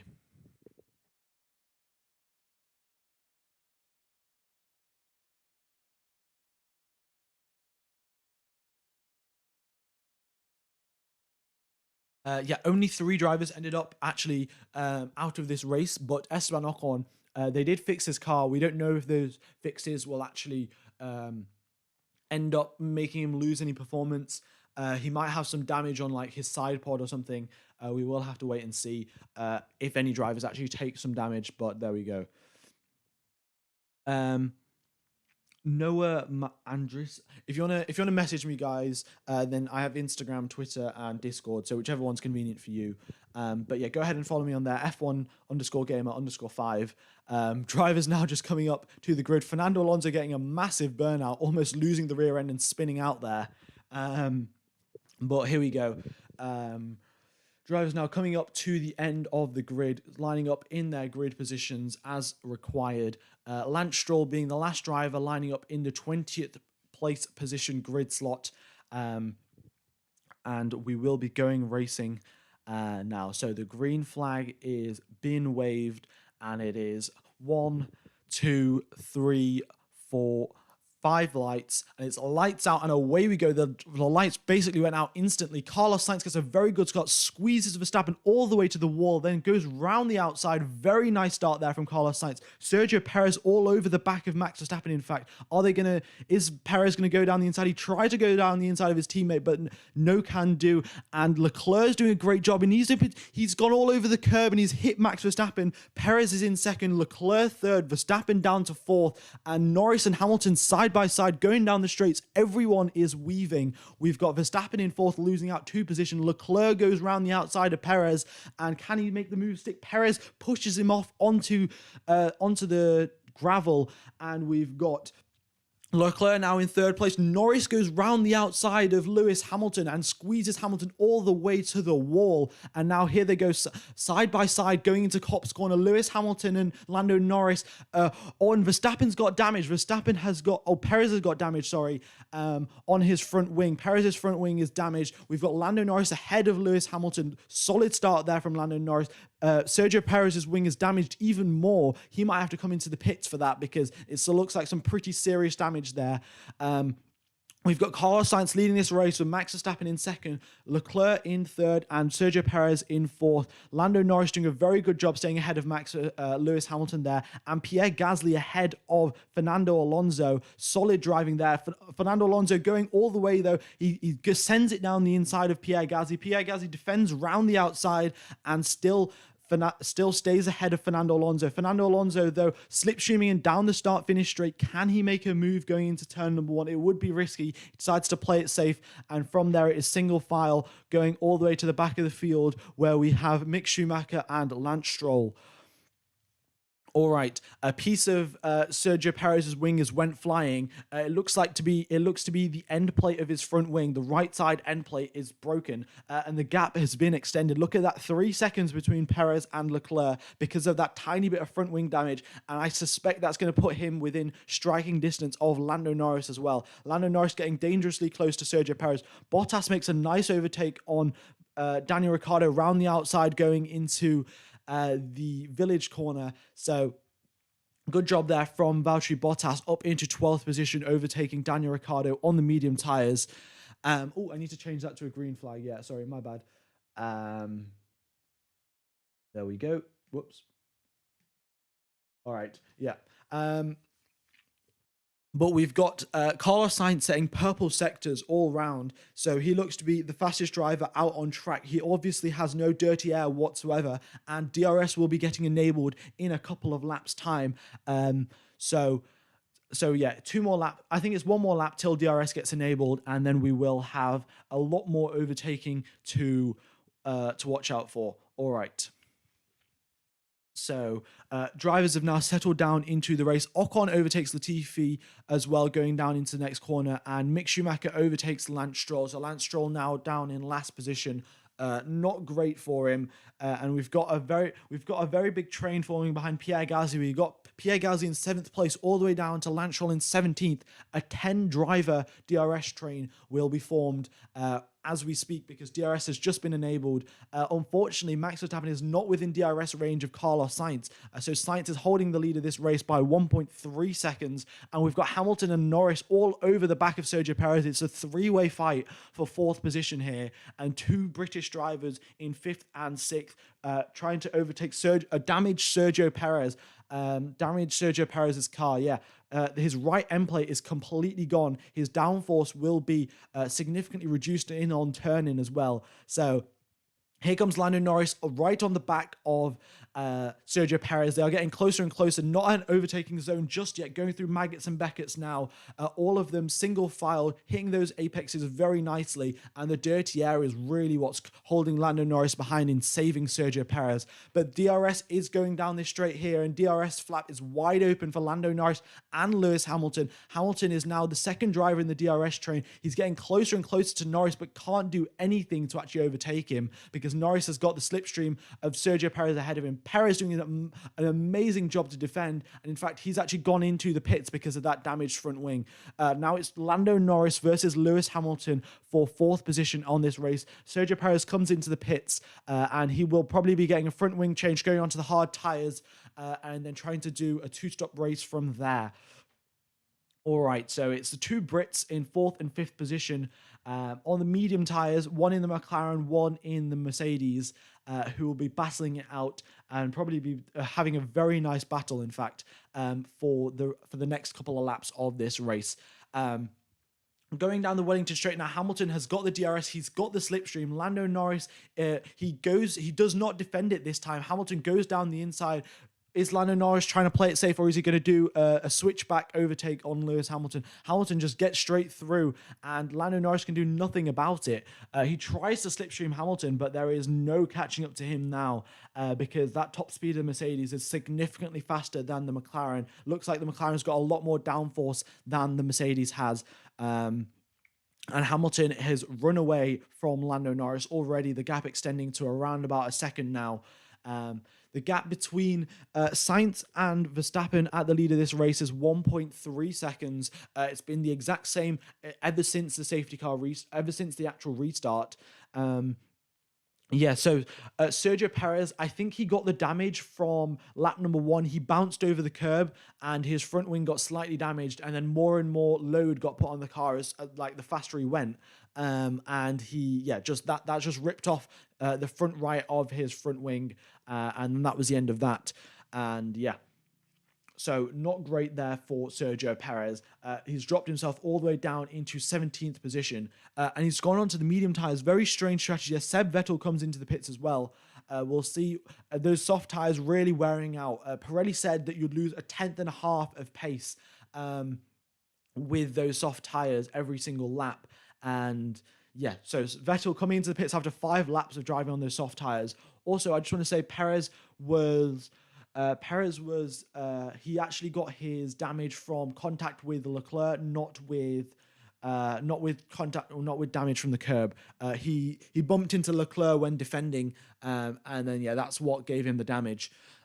So there we go. Also, guys, we've got nearly 8,000 people watching. If all of you guys could subscribe, we could hit 40,000 subscribers, which would be absolutely epic. So everyone that has tuned in and has hit the like button, very much appreciated. And if you haven't, then please go ahead and do so. All right. So let's have a look what's going on here. Sergio Perez, purple first sector, looks like he's bringing up that pace very, very quickly. He could do a last to a podium. It would be very, very difficult. I think he'll need another safety car, to be honest, if he's going to do a last to a podium, because he's currently now 36 seconds behind the leader of this race. But nevertheless, there is a chance. There is a chance always, because we thought back in Sakir last year when he was last after that first lap incident with Charles Leclerc, that he wouldn't get anywhere, but he went on to win the race. So there we go. Carlos Sainz has said debris at turn 11. Turn 11 is Maggots and Beckett's. It's the second part of the Maggots corner that has got debris. That's where Sergio Perez's wing actually broke, in fact. And Carlos Sainz has seen the debris there, and he's decided to point that out. They might want to clear that up. And in fact, as we speak, Max Verstappen has just dipped within DRS range of Carlos Sainz. He's just dipped under that 1 second mark. He's now 0.8 behind Carlos Sainz. Carlos Sainz set the previous fastest lap of the race, but Verstappen set the fastest first sector. It looked like he's just turned that battery up ever so slightly, and he's now chasing down Carlos Sainz for the lead of this race. All right, we're getting Yeah, he's getting closer and closer. Looks like his second sector wasn't an improvement because of dirty air, but 8 tenths is the gap going down now. The hanger straight, he will have DRS, and let's see how close he will get. And we'll also have a quick look at the top speed numbers as well, because that's going to be pretty important. So let's have a look at the top speeds. Ooh, I just clicked past it. Whoops, it's my bad. Okay, so the top speeds, Max Verstappen's top speed, 322 kilometers an hour when going down that straight. And we've got Carlos Sainz on 397. So that's a 25 kilometer per hour difference because of DRS and slipstream there going down the straight for Max Verstappen. And that's really going to help him out in the next couple of laps here. As he closes down and chases down Carlos Sainz, the gap is now 6 tenths of a second. And Charles Leclerc is only 1.5 seconds behind. So if these two at the front start squabbling too much, it will be a three-way fight for the lead of this race, which will be absolutely epic. We've got Sainz now. He will start to slow back up Max Verstappen ever so slightly, just due to this dirty air. And Sainz has just come over the radio and he said he's a bit quicker. So he said that Max Verstappen behind him is a bit quicker. Verstappen goes all over the gravel on the exit of the Laffield corner, exactly like he did last year, in fact, when he was racing against Lewis Hamilton. The gap now half a second, and now coming through Maggots and Beckets. If he can hold it as close as he possibly can, then when activating DRS, he will have a chance to actually make the overtake going down the straight. So here he goes through Maggots and Beckets, very nicely on the curb, slightly goes off track limits, activates that DRS, and 8 tenths is the gap. That will not be close enough. He will have a 25 kilometer per hour advantage going down the straight, but he's still too far away from Carlos Sainz to make a move stick just yet. All right, Charles Leclerc as well, not getting any closer. This little battle here between Sainz and Verstappen is not helping Charles Leclerc get any closer. It looks like the Ferraris might be struggling on their tyre wear because Max Verstappen is very much catching up quite a bit in the past couple of laps here. All right. So what's happened to Perez? Perez, he had damage at the start of this race. I might just actually update the session summary. So just give me a second here. Perez with damage on race start. There we go. So yeah, if anyone else wants to know, then there it is on the screen. Sergio Perez sets the fastest lap of the race here, a 1:33.3. That is half a second. 2 tenths quicker than Carlos Sainz's previous lap time. So Sergio Perez definitely does have the pace on the fresh medium tires. And of course, with no dirty air as well. That's a little bit of a mistake there from Carlos Sainz. He bounces over the grass, and now he's side by side with Max Verstappen. Verstappen's overtaken him because of that little mistake there. Carlos Sainz makes a tiny bit of a mistake going through Beckett's corner, and then he has lost that lead to Max Verstappen there. Okay, so now now the roles have been reversed. Now it's Max Verstappen who will be defending and Carlos Sainz who will be attacking. Mattia Binotto does not look particularly pleased. And because of all of the grass that he got when he went off track, his tires are pretty dirty, and that gap has been extended to over 1 second already. So yeah, the amount of sheer pressure that Max Verstappen put on Carlos Sainz has really got to him, and then Carlos Sainz lost out that position there. And it is very, very unfortunate indeed. He just lost the rear going through Beckett's very high-speed corner. Very unusual to lose a rear through a high-speed corner, especially when you have so much grip in these Formula One cars with ground effect. But mistakes do happen, and Carlos Sainz has lost a position there. He might even lose a position to Charles Leclerc, his teammate, because the gap between the two drivers now is 7 tenths of a second. So we'll have to wait and see. Lewis Hamilton sets the fastest lap of the race now. He's 5 seconds behind the leaders there, but he has got the fastest lap of the race. He's taken that away from Sergio Perez. Okay, so Leclerc will now be chasing down Carlos Sainz, and there might be some team orders there at Ferrari. Let's get the team radios up to see what they're saying, but yeah, it's not looking good for Carlos Sainz there. Let's have a listen. All right. So this is Sainz's radio before Verstappen overtook him. Oh, Verstappen 1 second behind. No DRS.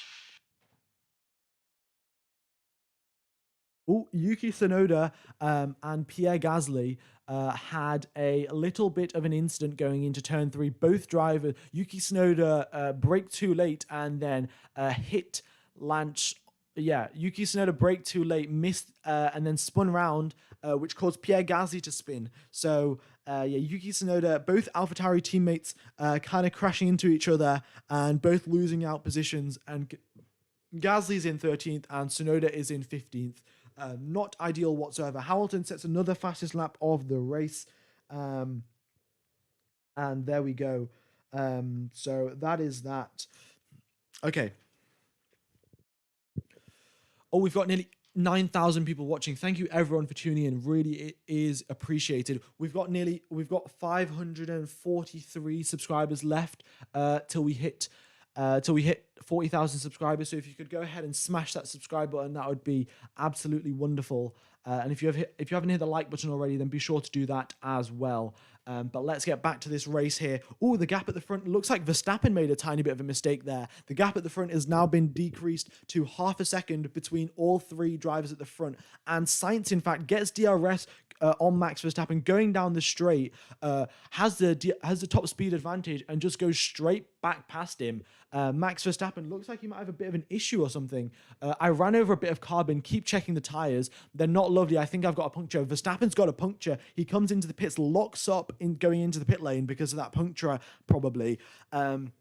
And he's come into a pits for an unscheduled pit stop because, of course, of the fact that he's got a puncture, so he cannot drive on those tires anymore. Comes into the pits. Will Red Bull do a quick pit stop? They put him on to the medium tires once again. They have a slight bit of a delay, and it is a 3.1 second pit stop from the Red Bull crew. Not ideal, but still not too bad from Red Bull there. So Verstappen now down into 6th position after getting a puncture on Perez's debris. I think he was going through turn 11 where the debris, we either got debris from the AlphaTauri team or he got debris from Sergio Perez's crash. But nevertheless, he got debris from one of the Red Bull teams or the sister teams.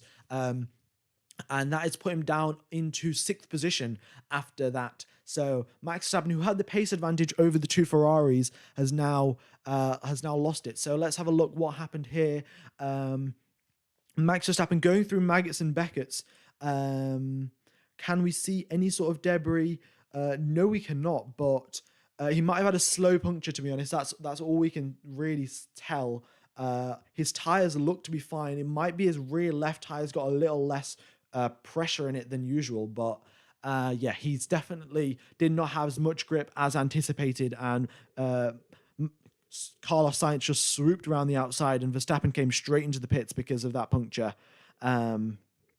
So yeah, all right, and then he had a massive lockup as well going into the pit lane, so he might have exceeded the speed limit. Who knows? Also, gap back at the front between the two Ferrari duos is 9/10 of a second. And right, we've got team radio from Yuki Tsunoda. Let's listen to this. How's the car, Yuki?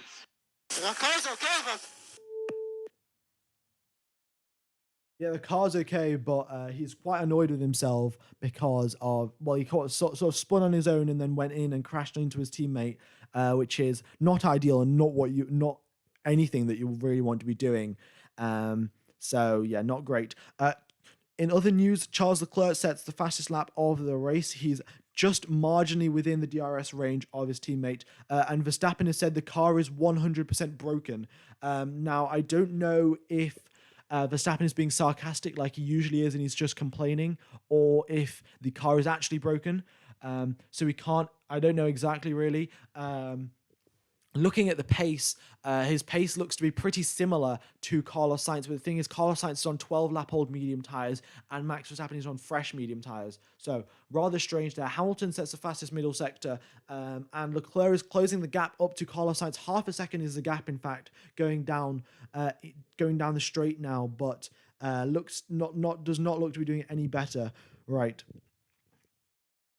Let's see. What is Max Verstappen saying over the radio? Can we get any more information? No more information from about Max Verstappen. Hopefully, some more comes through. Why is the McLaren? Oh, Perez has just overtaken Yuki Tsunoda. That was a pretty simple overtake there, to be honest, for Sergio Perez. And Yuki Tsunoda has been given a 5-second time penalty for causing a collision, which he definitely did.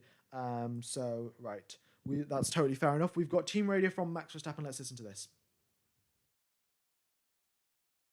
Left front exploded beating. Yeah, my tyres are not lovely.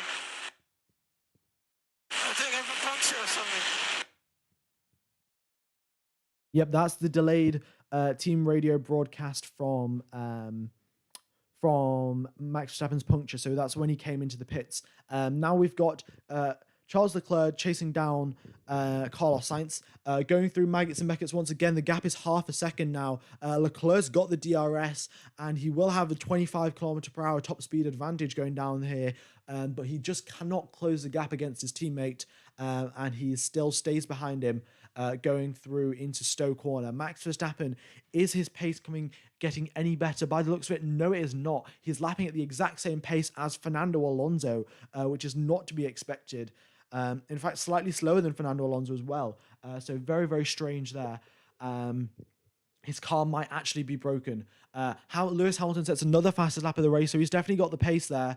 We'll wait and see what he can do, though. Mick Schumacher overtakes Kevin Magnussen, so the Haas duo having a switcheroo in their positions, and Charles Leclerc getting closer and closer to Carlos Sainz, but still not close enough to make an overtake stick just yet.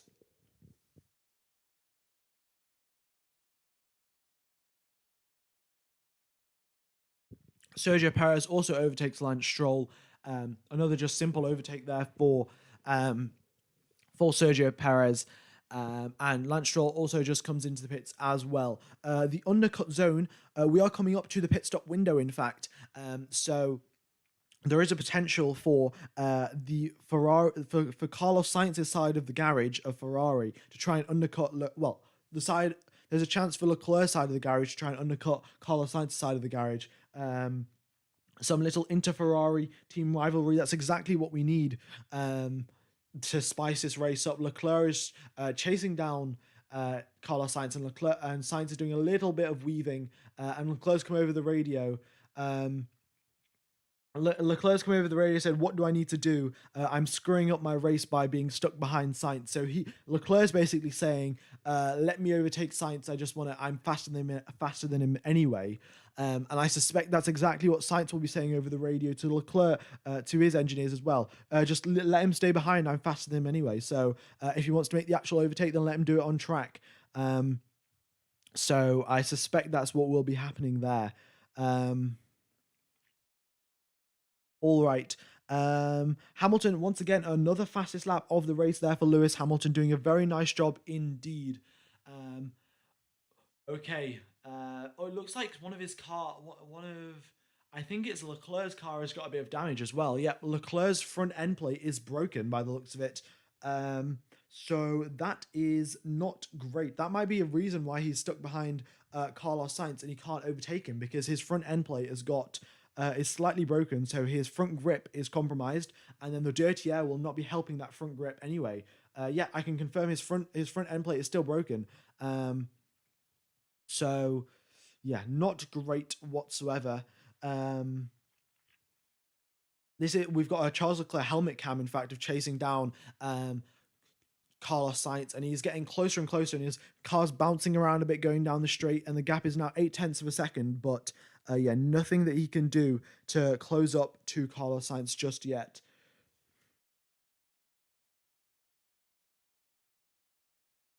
Yeah, I mean, Ferrari might actually end up screwing this race over and just letting Verstappen win somehow. There might be some sort of safety car, or they just crash into each other.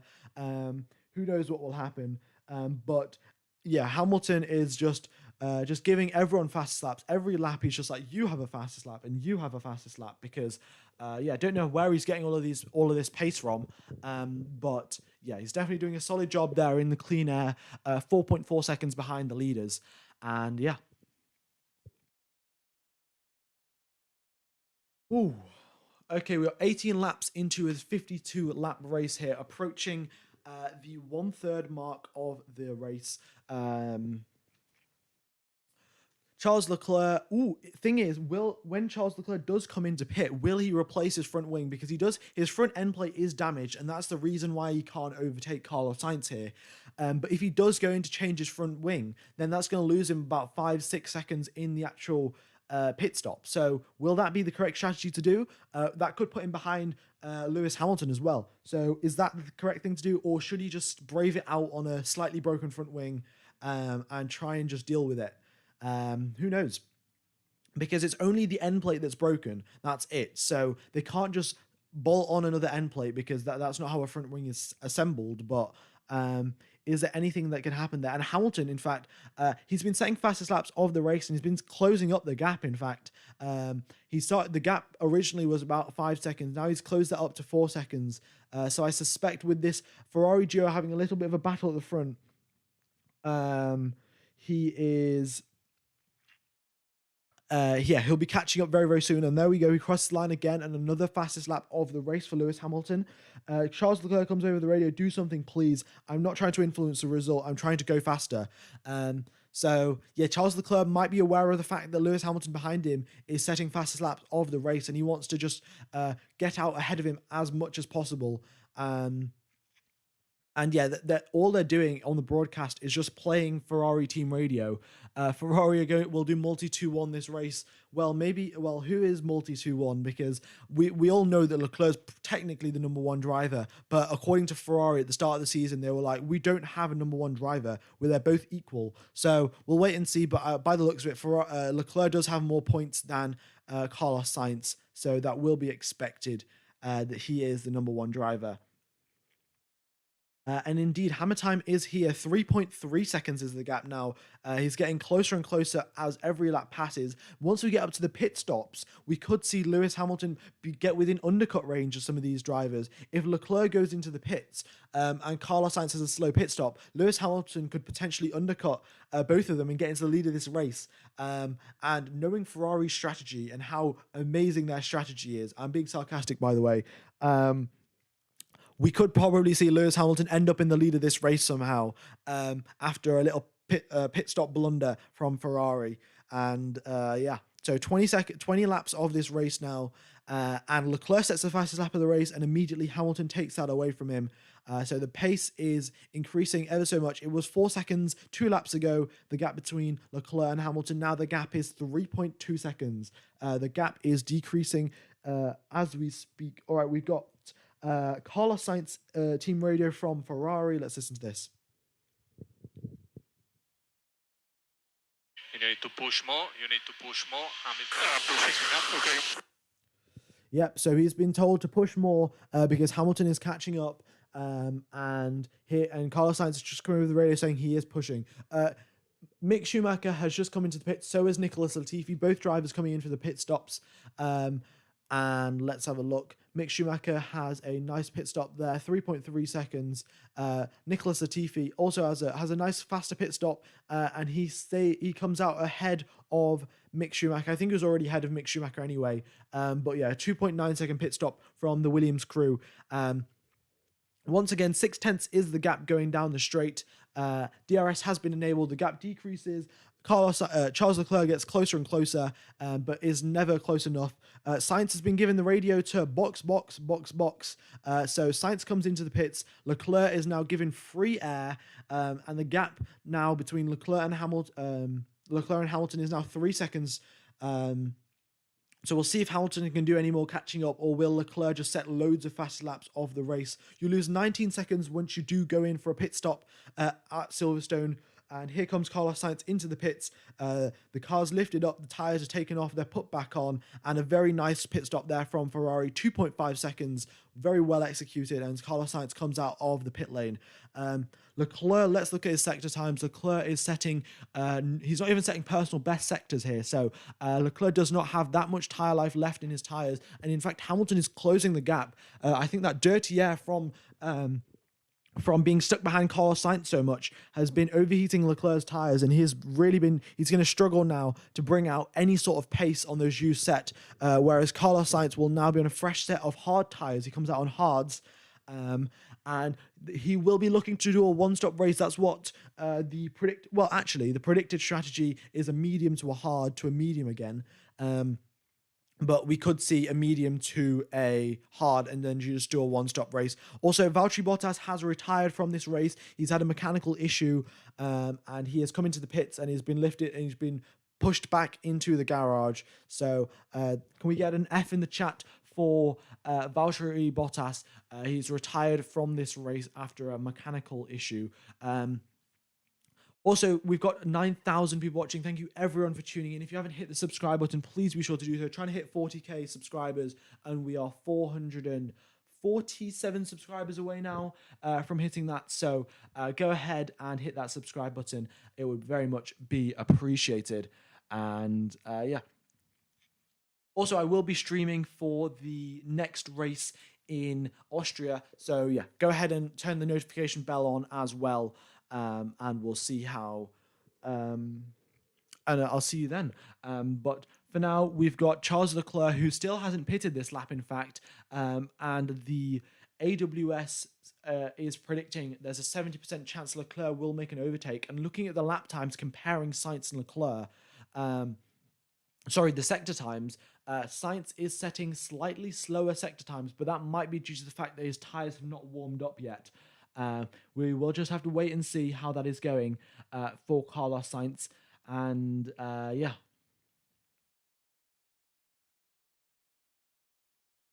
All right. So the gap between Leclerc and Hamilton is 2.3 seconds. So Hamilton is getting closer and closer to Charles Leclerc. And we'll have to wait and see what Ferrari decide to do. Do they decide to replace his front wing because it is slightly damaged? Or do you decide, oh, we're going to just leave it for the rest of this race and he will end up being faster anyway? All right. Lewis Hamilton, another fastest second sector and another fastest lap of the race. He's getting closer and closer to Charles Leclerc. And looking at Carlos Sainz's sector times, he is setting personal bests and going quicker than Charles Leclerc. In the first sector at least. In the second sector, we'll yet to see.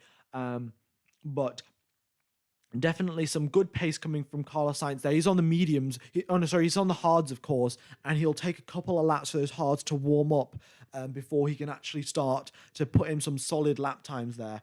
But the gap has just dipped below 2 seconds between Leclerc and Hamilton will be doing everything he can to save some battery. So once he does eventually get within DRS range of Charles Leclerc, he will have some battery to deploy so he can actually make the overtaking maneuver on the Monegasque. All right. Having a look at Sergio Perez, he's up into 7th position, stuck behind Max Verstappen. And in fact, it looks like Verstappen's pace has completely disappeared. He's actually slower than Fernando Alonso. So whatever he was complaining about his car being broken, it looks to be true. His car has some sort of damage because he is nowhere near where his pace was before. And he's slower than Fernando Alonso, which is very, very strange. Esteban Ocon and Kevin Magnussen come into the pits, and they are coming out the pits as well. They are on hard tyres as well. Everyone that has come into the pits for a usual pit stop has come out on the hard tyres. There's only Vettel and Latifi on the mediums because they were started the race on the softs, and then we have Verstappen and Perez on the mediums as well because they had to come in for punctures. All right. So we are now approaching the halfway point of the race now. 24 laps in And we still have Leclerc and Hamilton yet to pit. Verstappen comes into the pits once again. Looks like he'll be going on to the hard tyres, potentially to the end of the race, or he might be retiring. We will have to wait and see what happens there. Verstappen is they've said box, so it looks like they're probably going to be pitting. They're pitting. They're replacing the tyres. He's putting on hard tyres onto Max Verstappen's car. And then he'll be going to the end of the race. Yeah, Verstappen is not having a good time, though. Okay, the gap between Lewis and Leclerc is 1.6 seconds now. So the gap has come down to the lowest it's ever been. And Lewis is absolutely flying. But this is now when the going gets really tough, because that dirty air, it's going to be extremely difficult to overcome here. Seb Vettel racing Max Verstappen coming out of the pit lane, and he does very nice overtake around the outside from Sebastian Vettel on his birthday, in fact, as well. He gets the DRS as well because he was initially behind Verstappen and then just breezes past him. So that is that. I suspect Verstappen will overtake Vettel very, very soon, but nice to see some nice racing, side-by-side action there. Right, we've got some team radio from Charles Leclerc. Let's listen to what he has to say.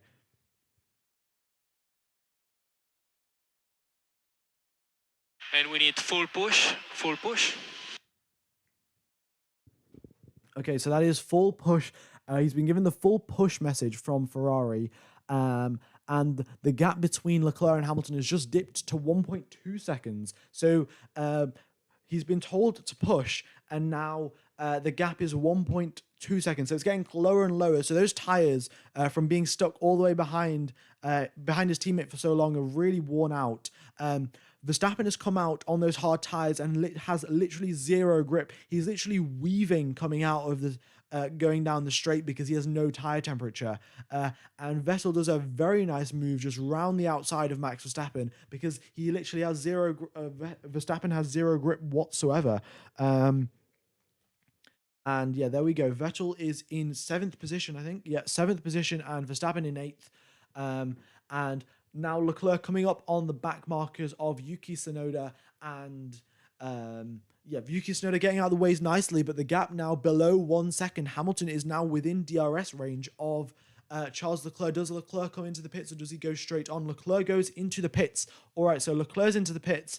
Are they going to replace the front wing, or are they going to carry on with a broken front wing? That is the most important question that we have to ask here. So he comes into the pit lane. The Ferrari crew are putting on the hard tyres for him, and they do not replace the front wing. They just go out with a broken front wing. Okay, so Charles Leclerc he has come into the pits and still has got a broken front wing, but he's coming out on a hard set of tyres.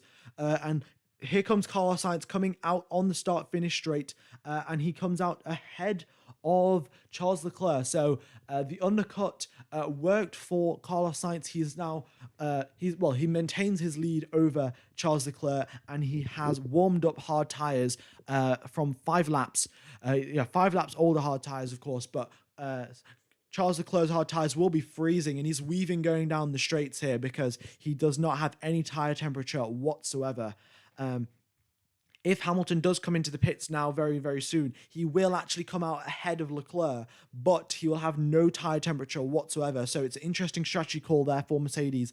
Are they going to box Lewis Hamilton because he is in the lead of this race, or are they going to play it safe and then pit a little bit after when they know that Hamilton might...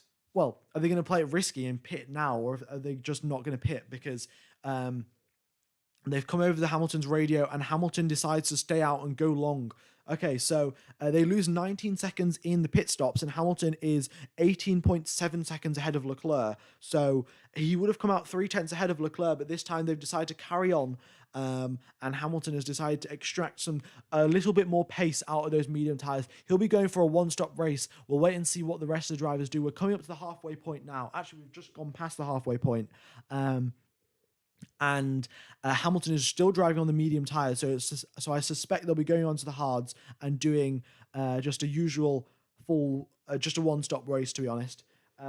We have some team radio from Max Verstappen. Let's listen to what he has to say. I don't know why the you put me on these tyres with damage on the car. I'm driving on ice. Okay, so Max Verstappen has damage on the car, so that's been confirmed. And yeah, he's got basically no pace whatsoever because of that damage. And then the hard tires are really not helping whatsoever. Because the thing is, with the hard tires, you need to be going fast enough to warm them up. But if you have damage, that means you can't go fast. And if you can't go fast, you can't warm those tires up. So it's a never-ending cycle of just getting slower and slower because you can't get enough tire temperature. So Verstappen is going to have to figure out a way to somehow like do a quali lap or something on those hard tires because he's going to have to get some sort of tire temperature. Otherwise, he's going to go down. He's just come over the radio and said, "I have no rear and no front now. I don't know what's happening with the front wing." So yeah, Max Verstappen having some issues with his front wing. And yeah, we will have to wait and see what has happened there. Thing is, what could have happened? We might not be able to see the damage, but underneath the front wing, they have some strakes that like redirect the airflow underneath the car. And if those get removed, you lose a bunch of performance, and you can't even tell. So, not ideal, to be honest. Pierre Gasly, I think, has come into the pits. Yeah, Pierre Gasly has come into the pits, and he has retired by the looks of it. So that's very, very unfortunate there for Pierre Gasly. Charles Leclerc has set the fastest lap of the race here. And Hamilton, in fact, has got more pace on those mediums than Carlos Sainz has got on those hards. So the gap originally was 8.7 seconds between Hamilton and Leclerc. Now it's 19.3. So if Hamilton can keep up this pace for a couple more laps and Sainz's pace stays consistent, then that means that Hamilton will actually pit and end up coming out ahead of both Ferrari drivers and be in the lead of the British Grand Prix after the pit stops, like not even before the pit stops, after the pit stops. So Mercedes might have just done the big brain 4D chess strategy move there by keeping Hamilton out on those medium tires and him just going faster than the Ferraris, even though he has worn out tires because the hards are just so slow. Track temperature is 34 degrees, so it has warmed up a bit, but yeah, nothing near what it actually needs to be for those hard tires to get within a quick working window. Thing is, even if Hamilton does come out ahead of Carlos Sainz in the lead of this race, that he will have absolutely freezing cold tires. And we saw Sebastian Vettel in the Aston Martin, which qualified in 18th position, mind you, and Max Verstappen, who was in the Red Bull, of course, albeit a damaged Red Bull, but Vettel just swooped around the outside of Max Verstappen as if Max Verstappen was in like a Formula 2 car or something.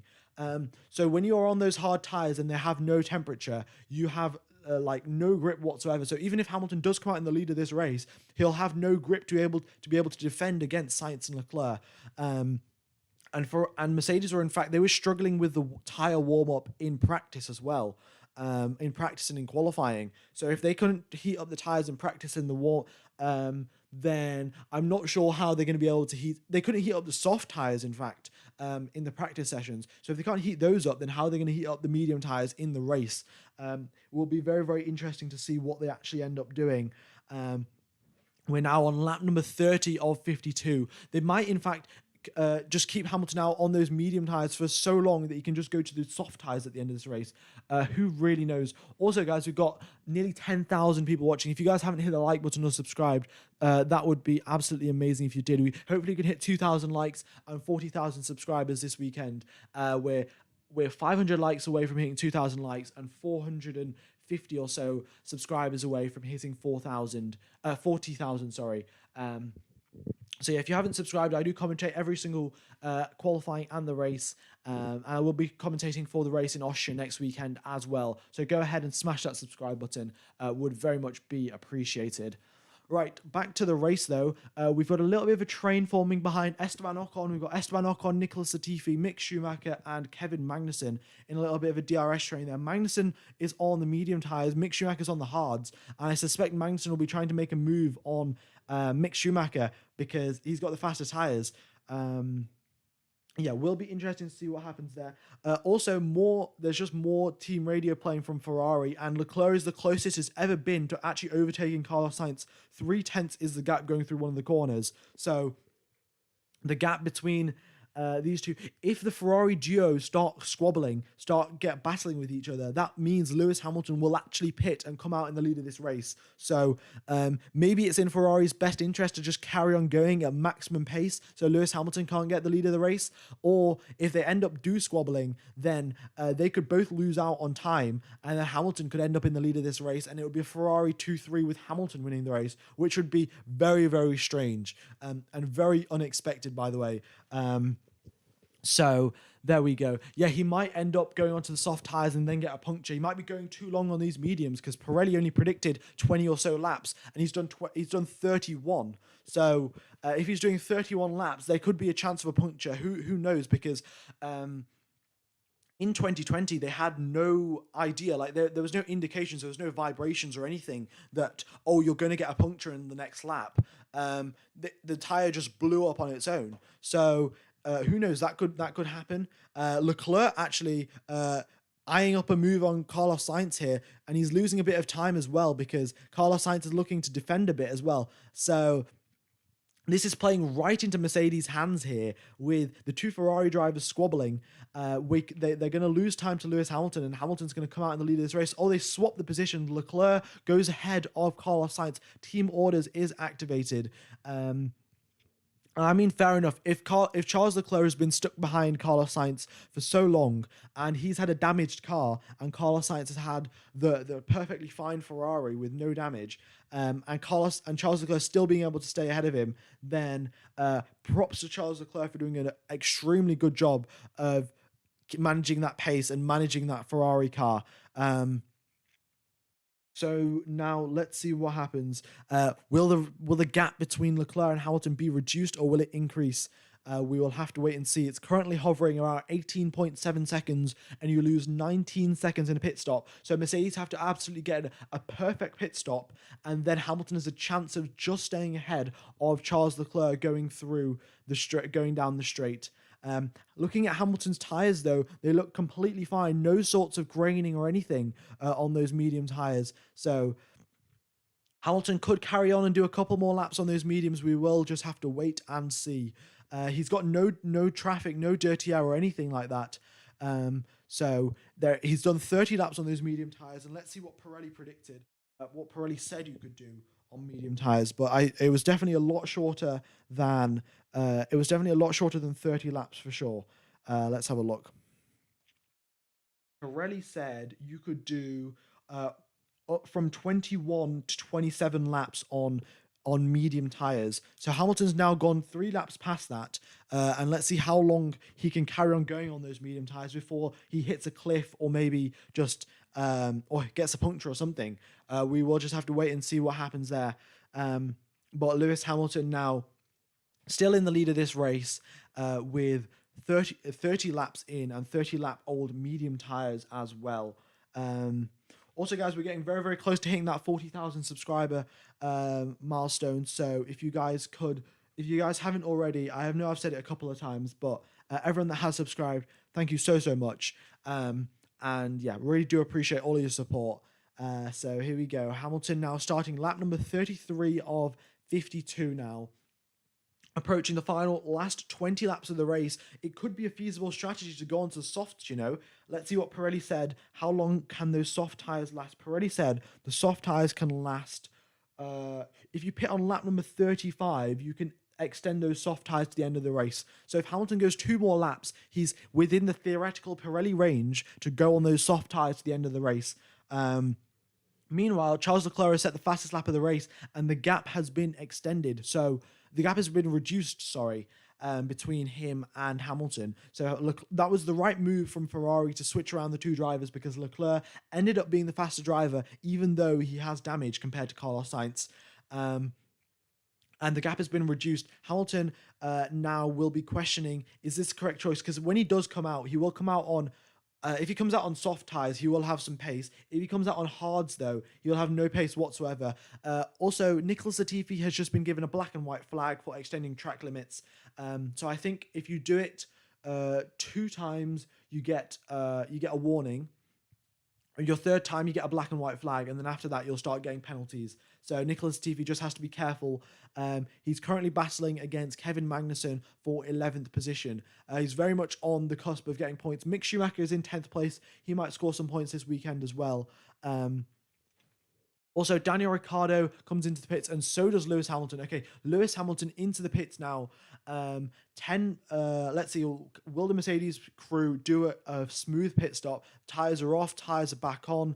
There's a little bit of a hold up at, I think, the left rear, 4.3 second pit stop, and he comes out on the hard tires by the looks of it. I didn't catch a glimpse of which tires they were, but I think they were the hards. So very odd strategy to go out on the hard tires with however many laps left of racing. Yep, Hamilton's out on the hard tires with only, I think 20, how many laps of racing is that? 18 laps of racing. So, yeah, odd strategy there from Mercedes. They could have put on soft tires and just went to the end of the race. He would have had to conserve the tires a bit, but yeah, here he goes. Hamilton comes out in third position with the two Ferraris in the lead of this race, and he's now weaving all over the track because he will have next to no grip whatsoever. And the gap currently between himself and Sainz is 3.6 seconds. Let's observe how that happens. Let's observe how that changes as his tyres warm up. All right, so he comes into the pits, and where was the issue? The issue was, left rear tyre. It was a slow stop there from the Mercedes crew. Yeah, don't know exactly actually what it was, but nevertheless, slow stop, 4.3 seconds, and that has compromised him. And yeah, the gap has extended by half a second in the previous lap because of those slow, cold tyres as well. So yeah, not ideal for Lewis Hamilton there.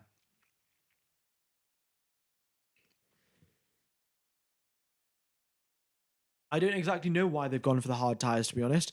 If I was the Mercedes strategy team, then I'd put on the softs, but I'm no Mercedes strategists. Maybe they think the tyre advantage that they have, because Hamilton is now, he's got fresh sets of hard tyres, and Sainz is on 14-lap old hard tyres. Maybe Mercedes think that 14-lap difference between the two drivers will be enough for him to make the overtake. Who knows? We will just have to wait and see what happens there. Lando Norris comes into the pits as well. Let's see what he's doing there. All right, comes into the pits. He's in 5th position, and as he comes out the pits, I think he'll be still in 5th position. So, nice job there from Lando Norris. I mean, we haven't talked about him all race, really. But, yeah, he's done a very good job of just consistent performances. Yeah, I mean, he still stays ahead of Fernando Alonso, and I don't think there's any chance of him actually battling against Sergio Perez. So, yeah, that's that. All right. Latifi lost the position to Kevin Magnussen. They are having a little bit of a battle before, but Latifi has lost out, and now it is a Haas 10-11 with Mick Schumacher in the points. That's great to see. It'll be great to see Mick Schumacher score some points as well. We've got a fastest second sector from Charles Leclerc, and Leclerc goes on to set the fastest lap of the race. He is 2.2 seconds ahead of Carlos Sainz, and I don't think they'll actually be able to close up the gap. The gap when Hamilton came out of the pit lane was 3.6 seconds. Now it is 4 seconds. So it's been slightly extended, and Ocon, in fact, closing up to Max Verstappen's damaged Red Bull, and Ocon getting rather close, in fact, and we could see maybe Ocon actually overtaking Max Verstappen here, which I definitely would not be expecting, considering Esteban Ocon started the race down in, I think, 17th position or something. But yeah, not a great qualifying for Esteban Ocon, and he's now all the way up here in 9th position, but battling for 8th position against Max Verstappen. DRS is open, going down the hangar straight. He has the top speed advantage, but he's not gaining that much. He looks to the inside, but decides to save it for another day. And now going down into the Vale chicane, looks again down the inside, trying to send Max Verstappen. And in fact, that does distract Max Verstappen. Max Verstappen outbrakes himself, goes too deep into the braking zone, and going through now into turn number 1, down the straight. Ocon doing sticking very closely behind Max Verstappen. And can he make the move going through into turn number 3? No, he cannot. The dirty air not helping him out there. He's getting closer and closer. Verstappen takes a defensive line into turn number 4. Doesn't get the greatest of exits. Neither does Esteban Ocon. Ocon squirming around under traction. Going down the Wellington Straight now. He activates DRS and tries to send one down the inside. Still does not make the overtake. So these two having a little bit of a battle, but Max Verstappen with a superior defensive skills and Esteban Ocon not being able to find a way through. Hamilton closing the gap up now. Gap was 4 seconds 2 laps ago, and now it is down to 3 seconds. So it is now between first and second position, it is 3 seconds gap, and between second and third position, it is another 3 seconds gap. So it is getting closer and closer. And I suspect as we get to the end of this race, we're going to have a 3-way battle for first position. And yeah.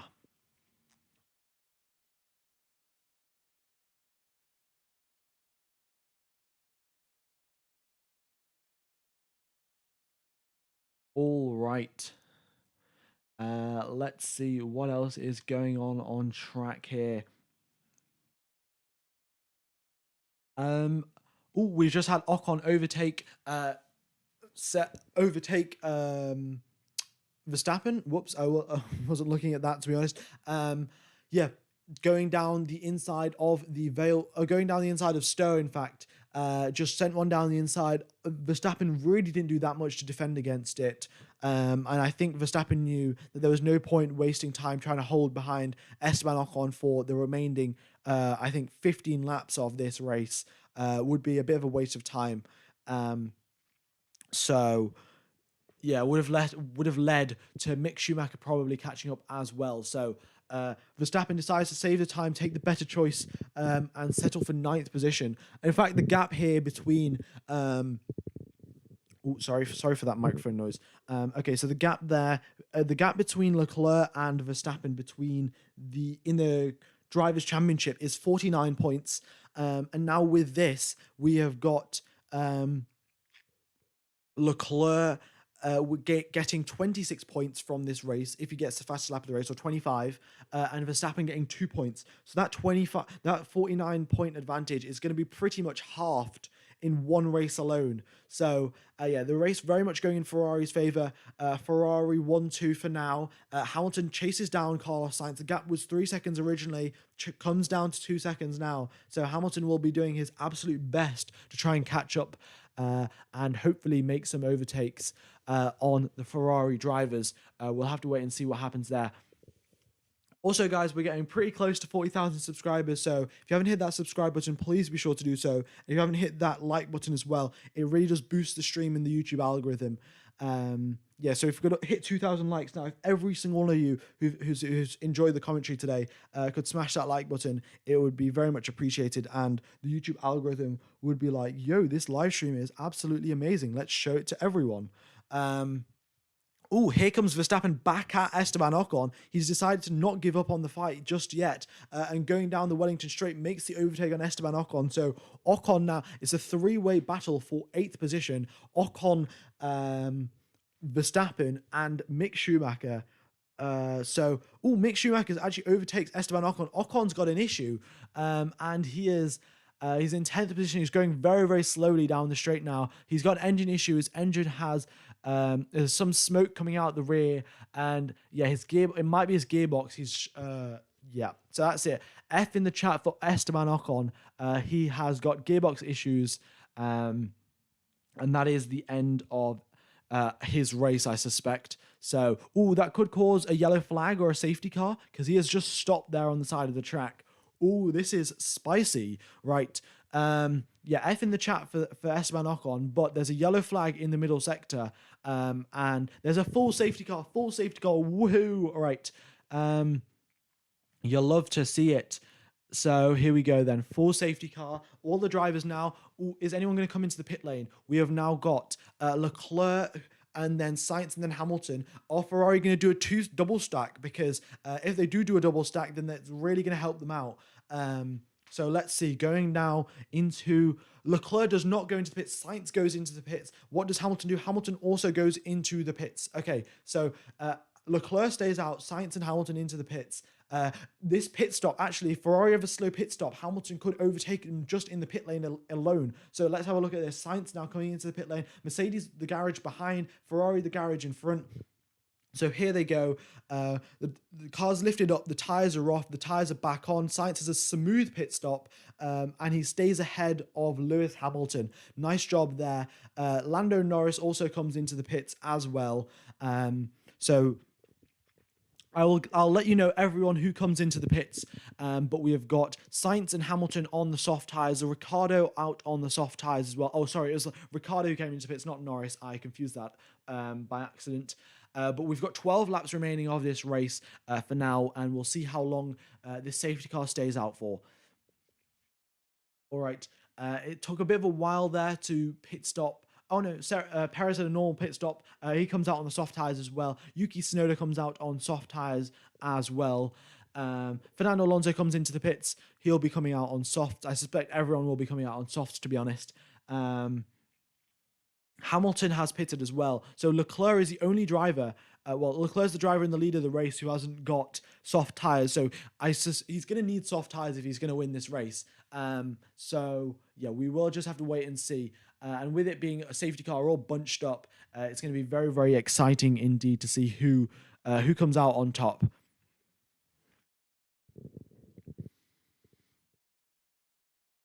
Okay. Let's see, Seb Vettel has done 34 laps on those medium tyres. He comes into the pits as well. So does Max Verstappen. So does Mick Schumacher.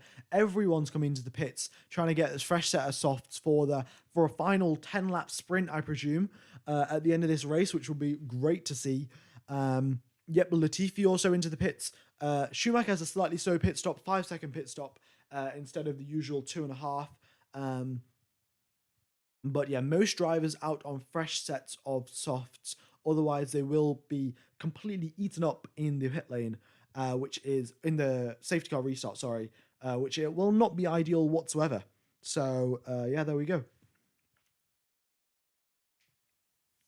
All right.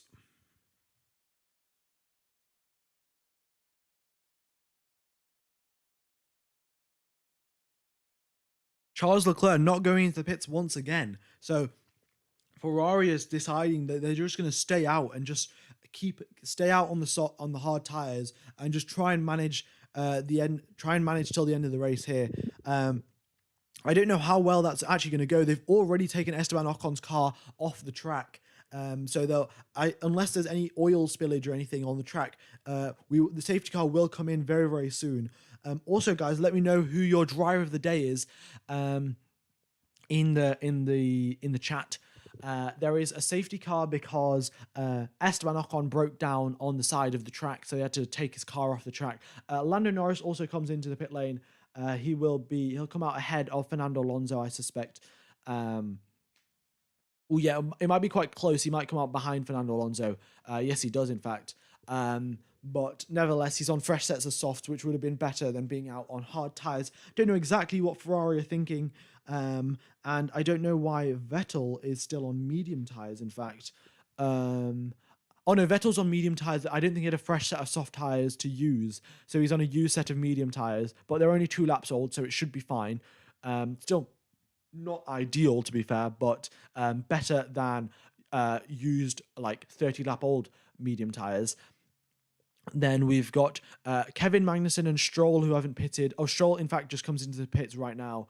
And we've got Kevin Magnussen as well, who's on the medium tyres. He hasn't pitted as either. So, yeah, only Kevin Magnussen and Charles Leclerc, the drivers, yet to pit or just deciding not to pit. Everyone else is on the medium tyres. Soft tyres, and then there's Sebastian Vettel on the mediums because he has not got a fresh set of softs. And the same for Lance Stroll, in fact. Both of those drivers on the mediums.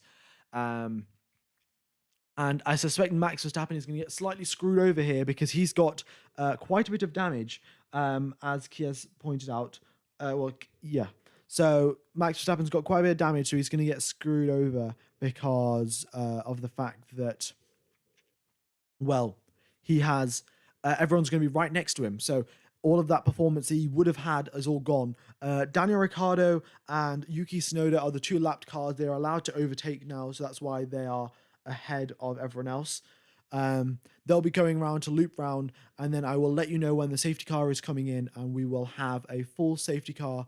Full safety car restart, which would be great to watch, and potentially we could see a little bit of a battle there between Carlos Sainz, Lewis Hamilton. There's so much that could happen.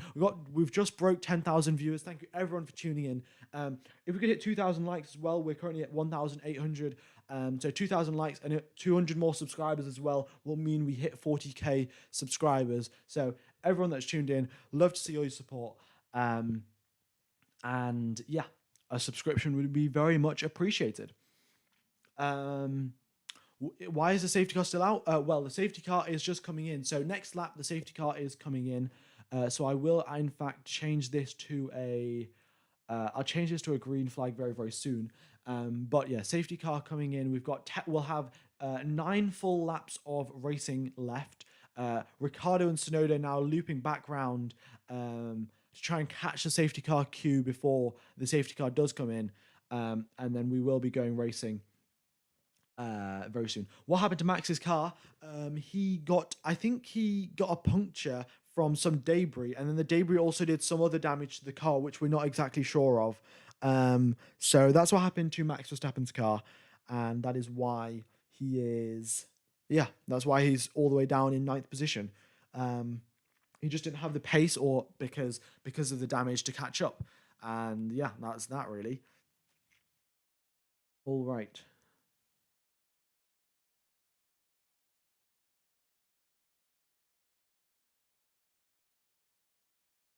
Oh, Perez is a dark horse till now. Yes, I mean Perez very much is. Perez could very much overtake Lewis Hamilton. I mean, we're saying Lewis Hamilton could overtake Carlos Sainz, but there's always a potential to be overtaken from behind as well.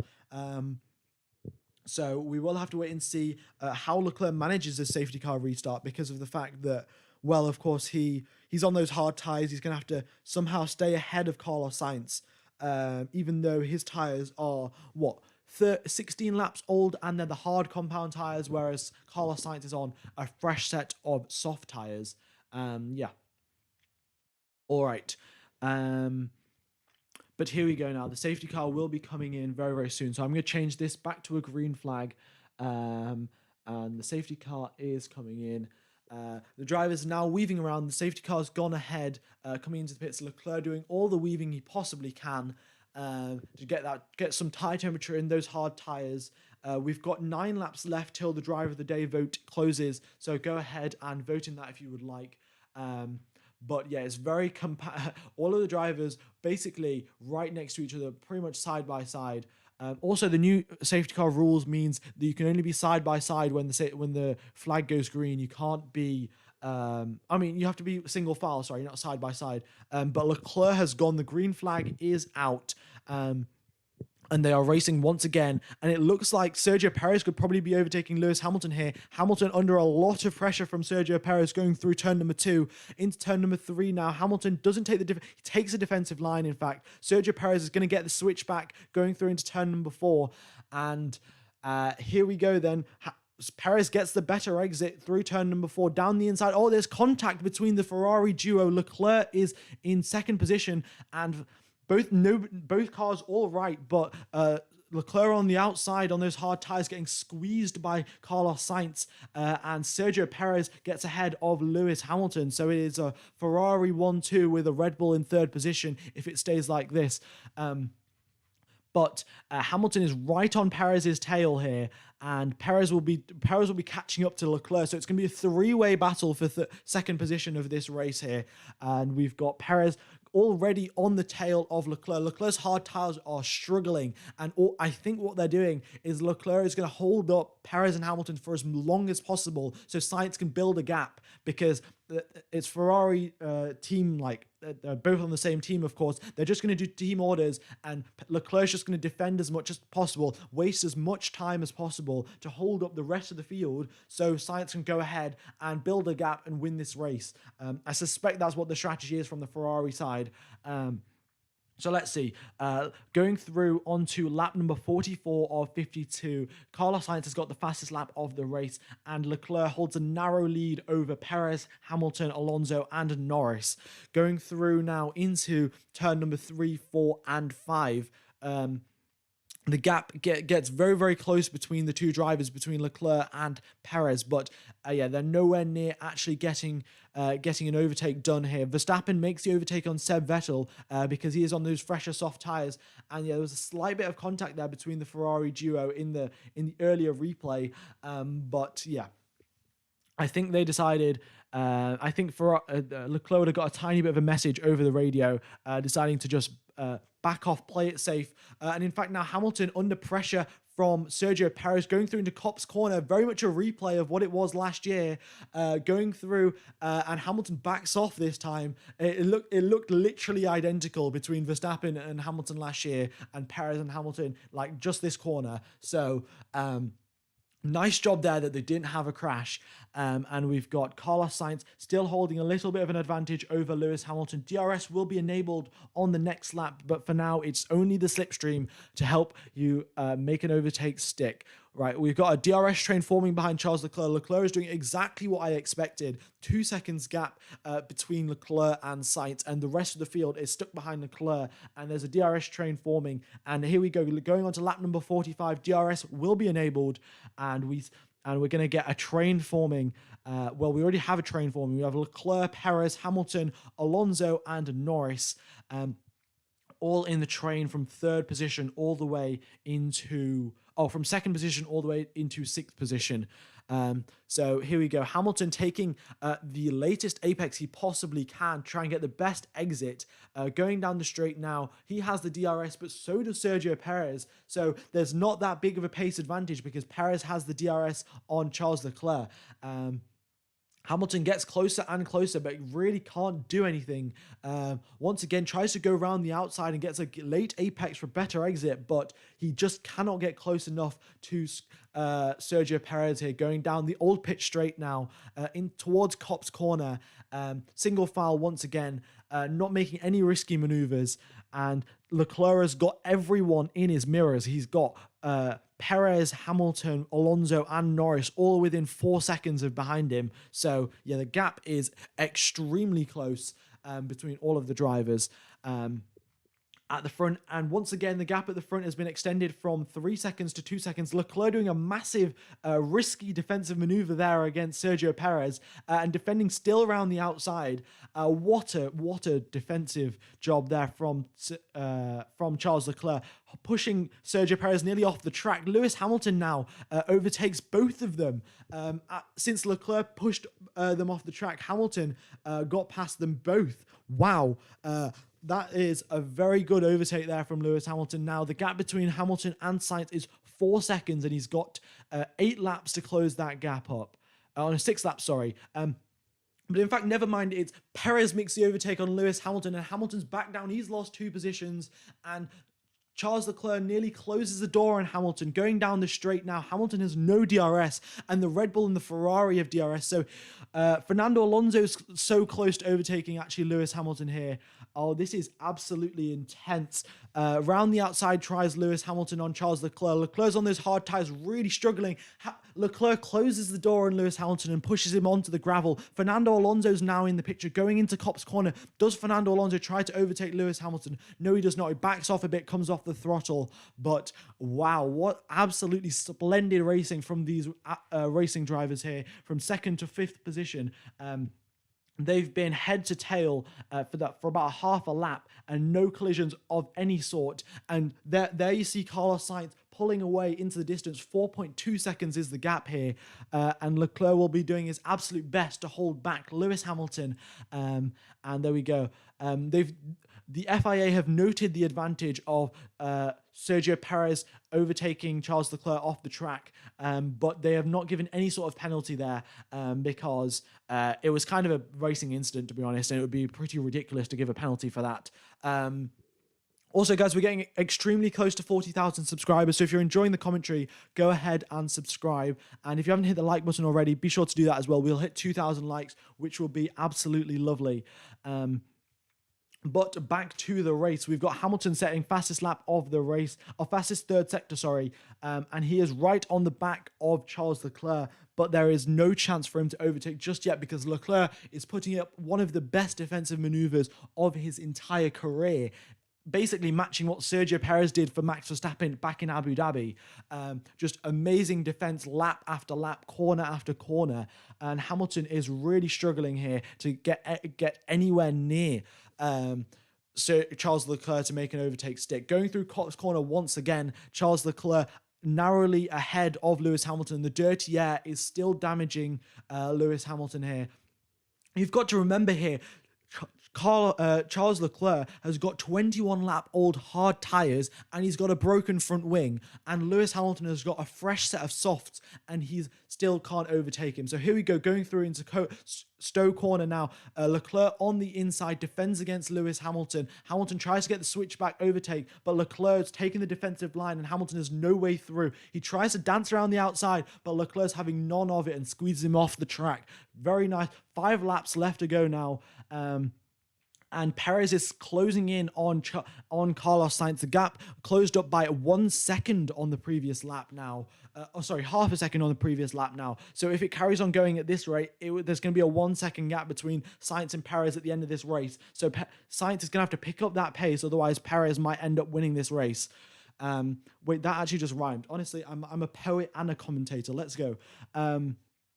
There's been they've noted another incident. There was a turn 3 incident where Perez pushed Hamilton off the track, but the FIA have just noted that no more penalties. Leclerc once again pushing Hamilton all the way around the outside. Hamilton this time does get past Leclerc, in fact, but they are pretty much side by side. Going into Stowe Corner, does Leclerc decide to fight it against Lewis Hamilton? Yes, he does. Goes round the outside of Stowe Corner, does Charles Leclerc, and Hamilton backs off. What a move from Charles Leclerc. The absolute bravery from there is absolutely astonishing. He goes around the outside of Stowe Corner. Hamilton learned his lesson from last year, doesn't crash into him, and Leclerc is once again in third position, holding off Lewis Hamilton as much as he possibly can. Into Stowe Corner once again. Hamilton this time unfortunately does get past, but can Leclerc do anything to hold him off? No, he cannot yet. The Hamilton has already pulled a second gap. So yeah, Leclerc's tyres really struggling now. It looks like he's used all of his battery up. Now he's only got Fernando Alonso and Lando Norris to defend against. There are 3 laps remaining of this race. The gap between Sainz and Perez is 3.7 seconds. And I don't think there's really not enough time for Sergio Perez to close that gap up anytime soon.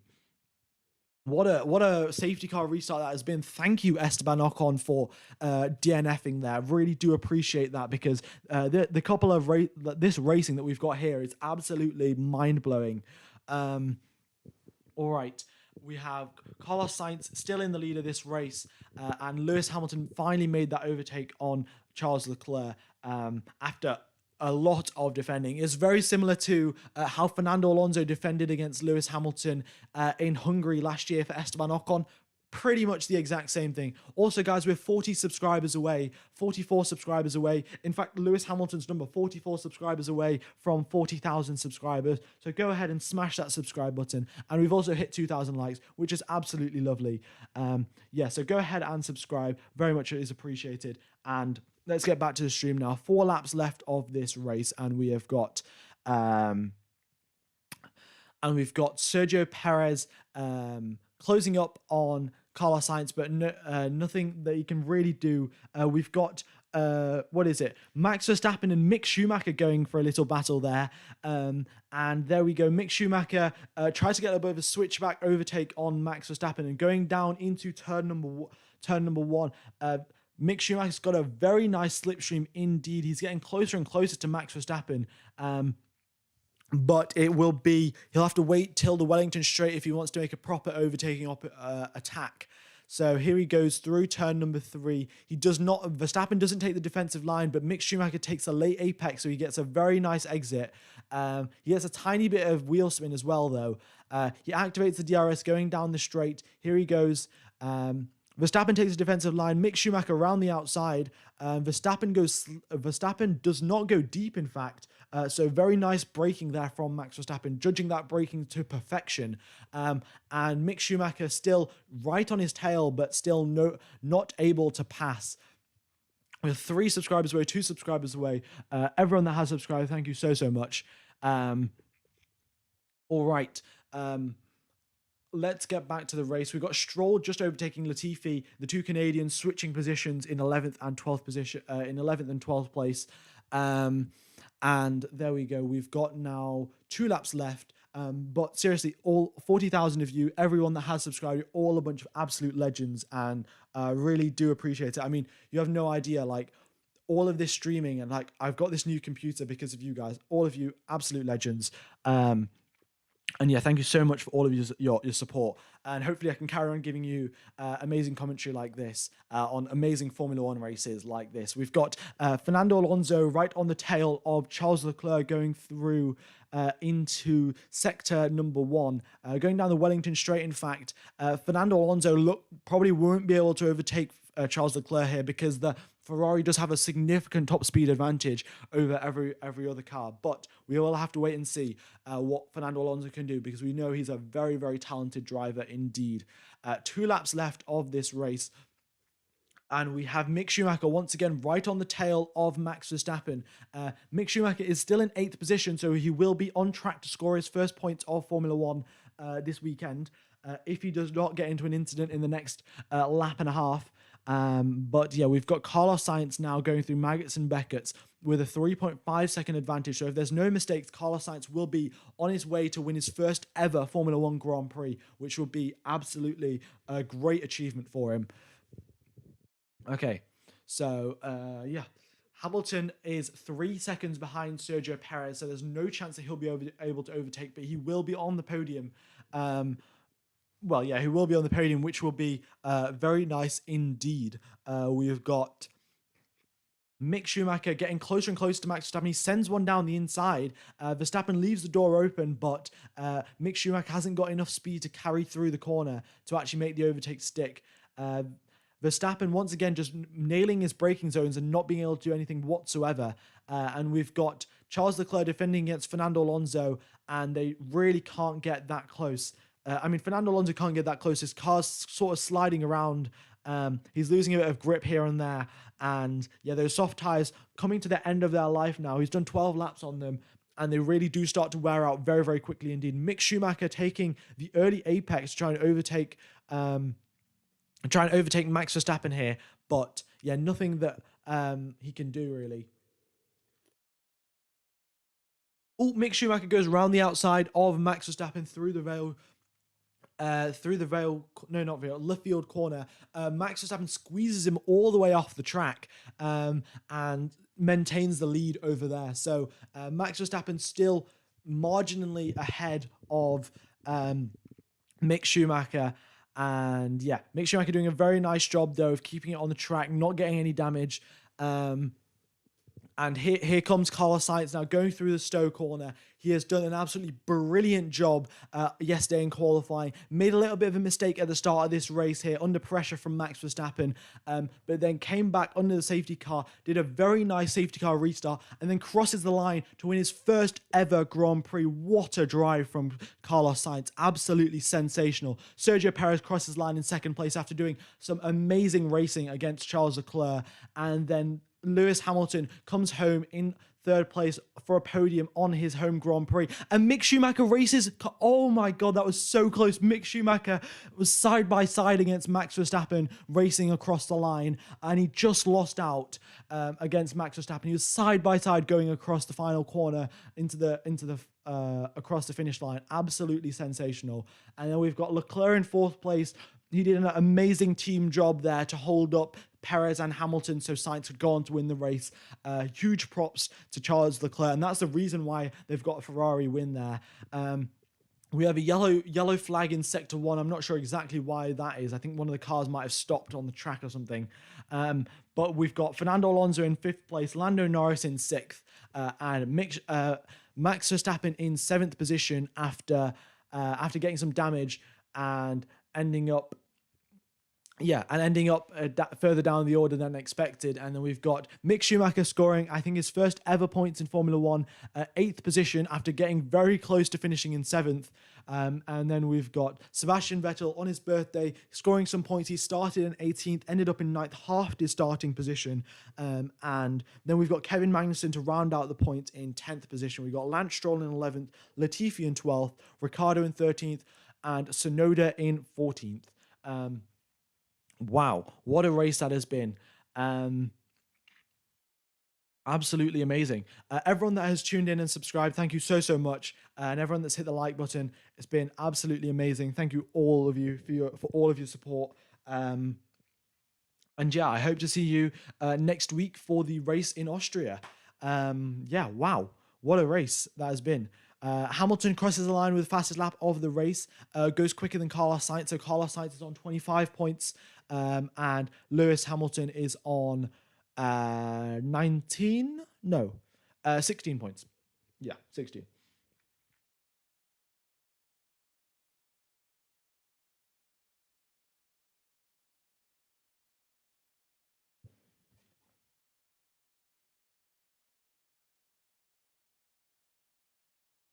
All right.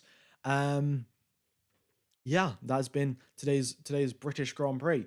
I had a massive crash at the start of the race, and then yeah, a massive crash at the start of the race, and then it kept on getting more and more exciting.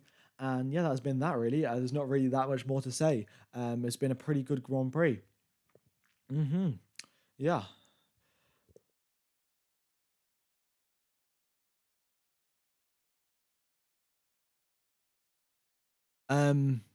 Yeah, thank you everyone for all of the nice messages about the 40,000 subscribers. Hopefully we can hit 50k, and maybe just maybe if we get a bunch of like record streams, then we could hit 100k by the end of the year. That'd be crazy, but yeah, we will have to wait and see. Yeah, Kia's yeah, it's 2 a.m. in the 2:30 in the morning. Well, thank you for sticking along. I mean, yeah, every time there's a red flag, it just gets longer and longer for you guys to stay awake in Australia. So, Multi Ninja 888 and Kiaz, thank you so much for being moderators as well. Very much appreciated. And Carlos Sainz gets his first ever Formula One victory. Yeah, wow. I didn't actually expect this podium. My friend asked me what the podium would be, and I was like, "Oh, it's going to be Verstappen, and then it's going to be Leclerc, and then Sainz." And yeah, there we go. That was not what we expected. All right. So thank you everyone for tuning in. I will be commentating for the qualifying in Austria and for the race as well in Austria. So I look forward to seeing you guys there. And it's been a pleasure commentating to you guys today and yesterday. Thank you so much for all the support. Have a nice morning, day, afternoon, or evening, depending on where you are in the world, or night. Yeah, depending on where you are in the world. And I will see you in 2 weeks' times. Cheers, fellas.